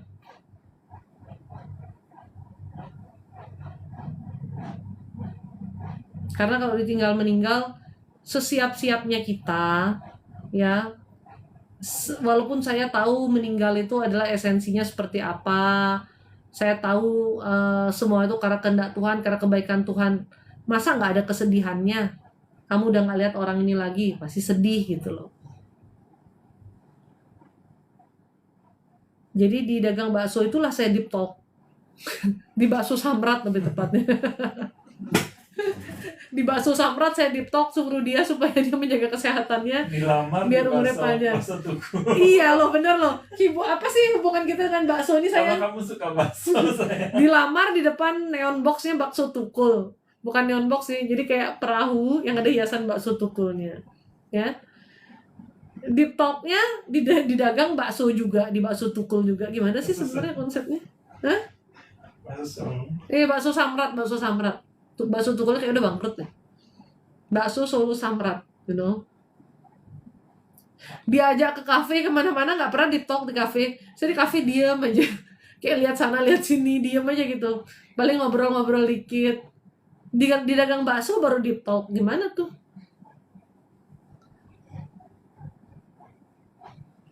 Iren Victoria 6663 C, gimana dengan saya? Tinggal menambahkan penerimaan aja dalam kehidupan. Nggak perlu terlalu banyak bertanya ya, Tuhan maunya, Tuhan kenapa begini, kenapa begitu. Cuman penerimaan aja yang kurang.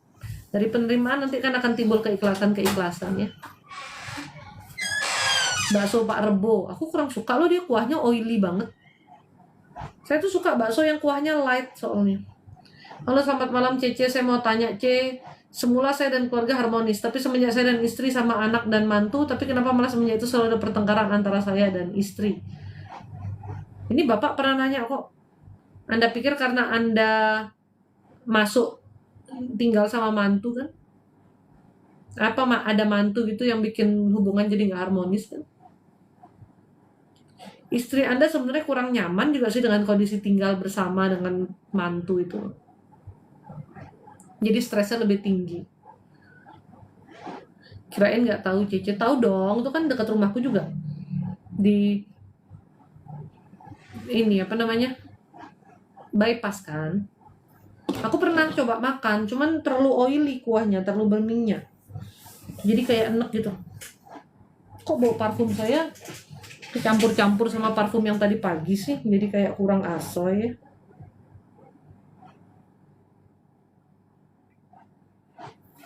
Helena mana sih nih? Udah capek nih sekarang saya ngomong nih. Pingin bebas tugas nih. Pingin panggil Helena.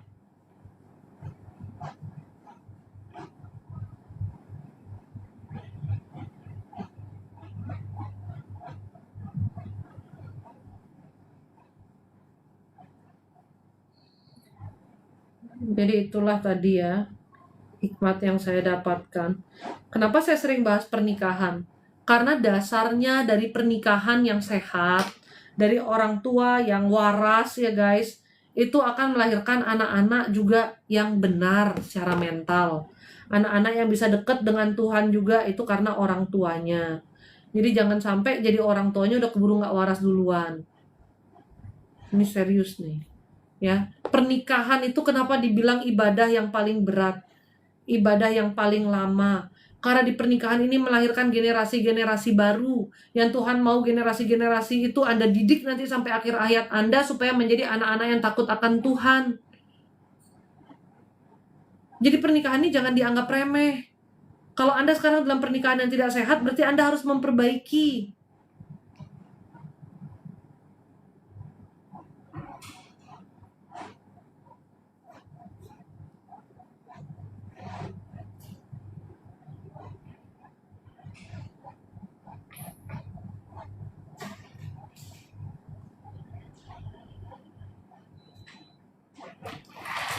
untuk anak-anak Anda ke depannya.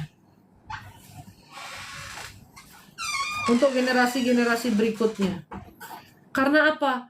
Pernikahan yang tidak sehat, orang-orang yang tidak di dalam Tuhan itu memberikan luka batin yang sangat besar bagi anak-anaknya. Ya, ingat perempuan yang keluarganya satanis yang tadi? Mungkin Anda ada yang nggak hadir, nggak nonton, karena saya juga ada live di YouTube saat ini. Tadi siang saya berhadapan dengan orang yang keluarganya terikat dengan Freemason, satanis, dan dia menceritakan bagaimana abusifnya keluarganya ke dia. Keluarga yang super toksik, yang sudah pasti keluarganya kesetanan, nggak dekat dengan Tuhan, dan dia jadi korbannya. Sejak kecil dia mengalami pelecehan seksual, dia mengalami pelecehan verbal juga dengan kata-kata, kekerasan juga dia mengalami, dia dikasih minum obat-obatan sehingga dia syarafnya lemah gitu, dan dia otaknya itu jadi kayak orang pakai narkoba tuh loh, kayak nggak sadar gitu. Belum lagi dia memang ditumbalkan karena ikatan satanis orang tuanya. Pokoknya sudah lengkap paketnya. Lalu dia ketemu juga dengan orang-orang yang toksik, ya, yang sama-sama kesetanannya juga. Dia punya mantan, bukan suami sih, dia dekat dengan laki-laki itu. Laki-laki itu juga kasih dia racun sehingga bayinya keguguran. Ketemu lagi dengan banyak orang-orang yang salah dalam hidupnya. Semata-mata karena apa? Iblis mau taruh luka batin yang besar dalam dia. Karena semakin besar luka batin seseorang, ibarat nih hatimu nih ya. Ini hatimu nih, buku ini hatimu. Lalu ada lubang yang menganga, yang besar. Yang lubang itu harus ditutup. Kan lebih sulit menutup lubang yang sangat besar ya. Butuh waktu yang lama nutup lubang yang besar ini dengan iman. Dibanding kamu tuh lubangnya cuman kecil. Kan cepat ditambalnya. Kenapa luka batinmu sengaja dibuat besar supaya hatimu tuh rasanya ada bolong, kopong yang besar, supaya susah nutupin kebolongan ini. Karena nutupinnya kan mesti pelan-pelan, satu demi satu. Coba kalau bolongnya cuman kecil gitu kan gampang ditambalnya, kan cepet waktunya gitu.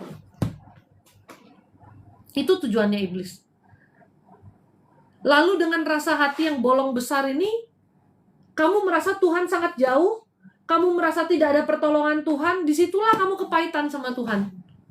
Makanya ada orang-orang yang membenci Tuhan dalam hidupnya. Yang merasa kenapa hidupnya begini, kenapa hidupnya begitu. Seakan-akan dia membenci Tuhan. Bukan seakan-akan, memang dalam dirinya dia tuh ada rasa kepahitan sama Tuhan. Karena dia merasa Tuhan tidak tolong dia. Sesungguhnya bukan Tuhan tidak tolong dia. Tuhan itu selalu mau tolong dia. Tapi karena hatinya sudah terlalu bolong besar ini loh. Sudah dia juga sendiri bingung mau tutup dari bagian mana. Itu orang-orang yang penuh kepahitan dan luka batin, maka mereka akan bisa jadinya kepahitan ke Tuhan juga. Itu sesuatu yang salah. Justru semakin kita punya kepahitan dan luka batin, kita harus semakin berlari ke arah Tuhan. Itu yang benar. Tapi ya namanya juga orang manusia ini kan kadang iblis menggoda kita dengan cara-cara seperti itu ya. Gitu.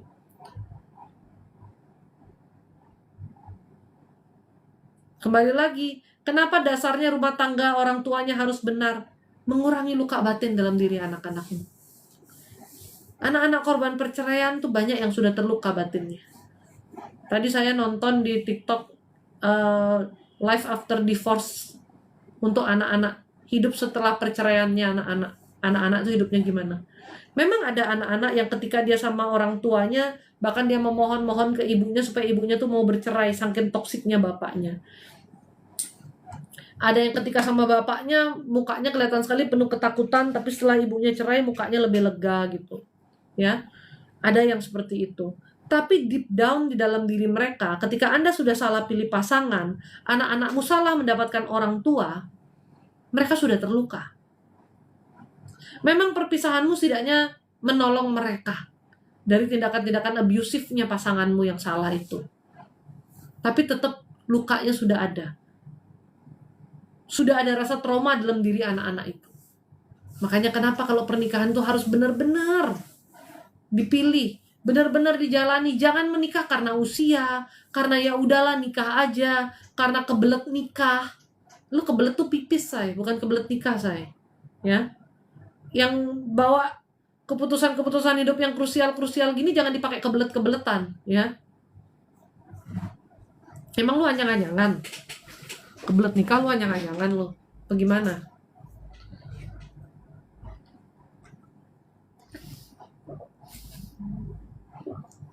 Karena ini tuh rentetan ke bawahnya tuh banyak. Kalau cuman kamu yang terjebak dalam pernikahan itu, kalau cuman kamu yang kepahitan dalam pernikahan itu gak jadi masalah. Karena itu pilihanmu. Tapi kalau sampai nanti anak-anakmu yang jadi kepahitan, anak-anakmu yang jadi luka batin, kan kasihan anakmu ya, karena orang tuanya agak-agak oneng gitu. Kasihan anaknya, gitu. Makanya kenapa saya sering sekali membahas soal pernikahan, supaya pernikahan Anda jadi lebih baik.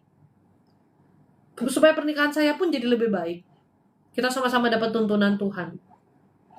Kalau kita dengan suami kita punya hubungan yang baik, kita punya hubungan yang di dalam Tuhan gitu ya, secara otomatis anak-anak Anda akan bahagia. Pertama, anak Anda nggak takut dengan pernikahan. Kedua, mereka punya contoh pernikahan itu seperti apa. Mengasihi itu seperti apa, mereka lihat contohnya. Makanya bapak-bapak, ibu-ibu juga sih, kita ini sebenarnya role model utama buat anak-anak kita. Bagaimana cara kita saling mengasihi anak kita, lihat loh. Karena suami saya tidak pernah meninggikan suara ke saya, anak-anak saya juga nggak berani meninggikan suara ke saya.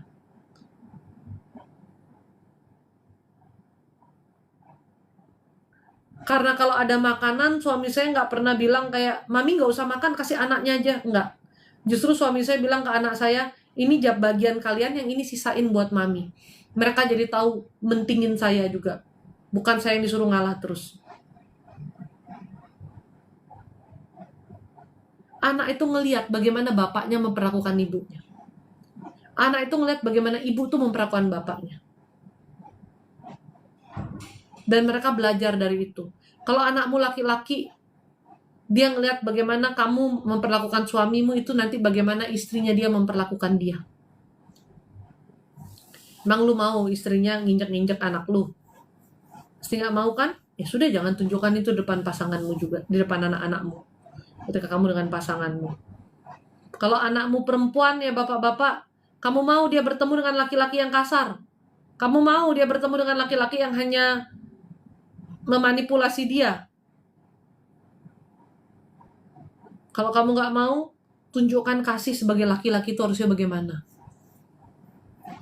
Makanya saya tuh setuju tuh kalau ada orang-orang tua yang bilang, bukan orang-orang tua ya, parenting yang bilang, bapak-bapak kamu harus ngedate sama putrimu apa. Memang kedekatan orang tua dengan anak itu sangat perlu. Bapak dengan anak perempuan itu sangat perlu. Karena Anda contohnya. Anda jadi tahu standarnya, anak Anda tuh jadi tahu standarnya cinta tuh seperti apa. Gak gampang ngemakan gombalan. Mereka sudah Anda isi penuh dengan kasih. Sehingga dia tahu orang tua aku aja segini sayangnya sama aku. Aku diperlakukan dengan sangat baik sama bapakku. Jadi kalau ada yang gila-gila ngedeketin, aduh enggak deh, udah nggak cocok nih. Orang tua aku aja nggak pernah nyusahin aku, kok dia buat aku gila-gila gitu, ya kan? Cek gimana dengan anak yang papanya meninggal? Ya ibunya harus bisa menjadi keduanya. Tetap harus punya kedekatan sama anak.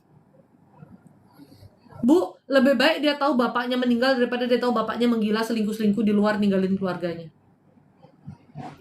Ketika dia kehilangan bapaknya tapi dia tahu bapaknya itu adalah sosok yang baik tapi bapaknya dipanggil Tuhan, itu berbeda Bu dengan bapaknya ada tapi ada fisik doang tapi kelakuannya nggak benar. Makanya kasarannya mending kalian lu metong aja daripada lu hidup tapi lu jadi toksik buat anak lu gitu. Kedengarannya kasar ya, tapi memang beda. Kalau dia meninggal, ya maksudnya kita tuh mengenang-enang kebaikannya papa gitu loh. Tapi kalau papa hidup tapi papa toksik nih, anak tuh lebih kepahitan tau Bu.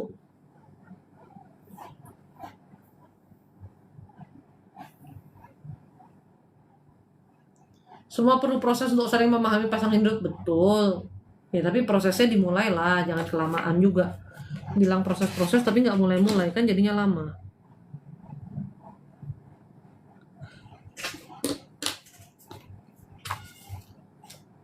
Kayaknya lebih kepahitan deh anak kalau lihat bapaknya ada tapi kelakuan bapaknya kayak orang nggak ada. Mendingan nggak ada sekalian. Itu sih menurut saya ya Bu ya. Nggak tahu lagi menurut Ibu gimana dah.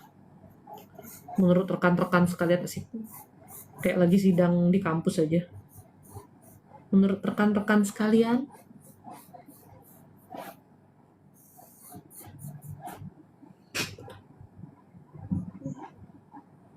kalau anak tahu bapaknya udah nggak ada tapi kenangan-kenangannya semua kenangan baik ya, anak tuh tetap hormat. Dia sedihnya karena bapaknya tidak hadir, bukan sedih karena bapaknya hadir tapi nyakitin dia. Yang bikin terluka itu kan nyakitinnya. Maaf Cici udah berapa lama berumah tangga? 10 tahun Pak Hendra. Gimana? Apa masalahnya Pak Hendra? Dibilang lama ya lama, dibilang sebentar ya sebentar. Masih banyak yang lebih lama daripada saya.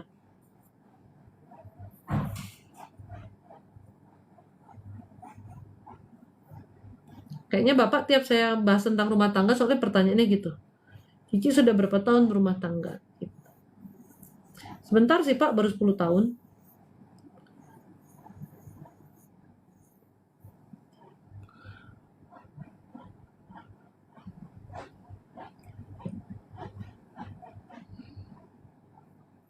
Saya tuh kenapa concern banget sama anak-anak yang mengalami luka batin tuh loh.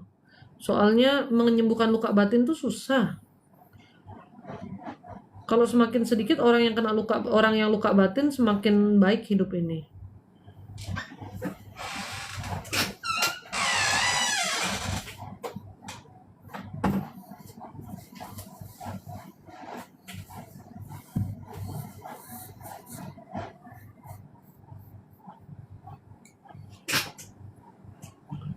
Helena mana sih? Saya cari Helena deh, saya agak capek bicara udah jam 10 lagi. Apa kita udahi aja live-nya ya, nggak usah cari Helena-nya. Kita udahi aja kali ya. Karena aku udah live dari siang, tadi juga aku udah live. Besok live lagi.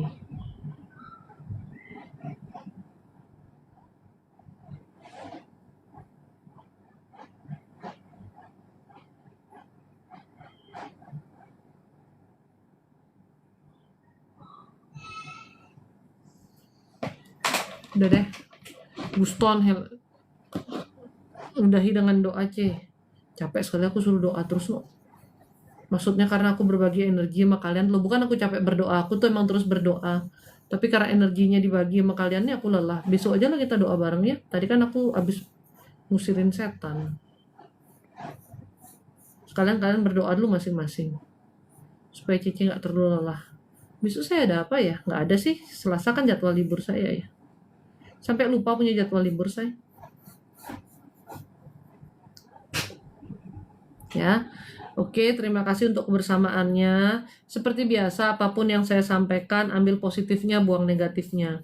Kalau ada yang kamu rasa nggak cocok, ya udah nggak usah diambil ya.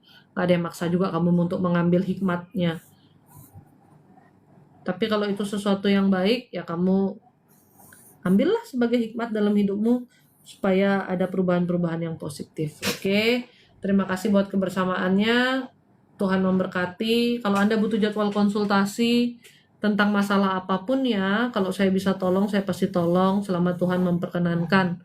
Silakan hubungin admin, chat admin ya, minta jadwal sama admin. Konsultasi tidak berbayar, jadi nggak usah pusing. Nggak punya duit nggak ini nggak itu, emang nggak berbayar ya. Saya terima gajinya dari Tuhan soalnya, bukan dari kamu. Jadi konsultasi itu gretong saya. Oke, silakan chat admin aja. Minta jadwalnya sama admin karena admin yang tahu jadwalnya. Dan chat itu tidak melalui DM ya. Anda ke link di profile itu chatnya. Ada beberapa orang yang ngechat ke DM. DM-nya tuh numpuk banget. Jadi kita tuh nggak bisa ngejawab lewat DM. Terlalu banyak orang chatting ke DM gitu loh.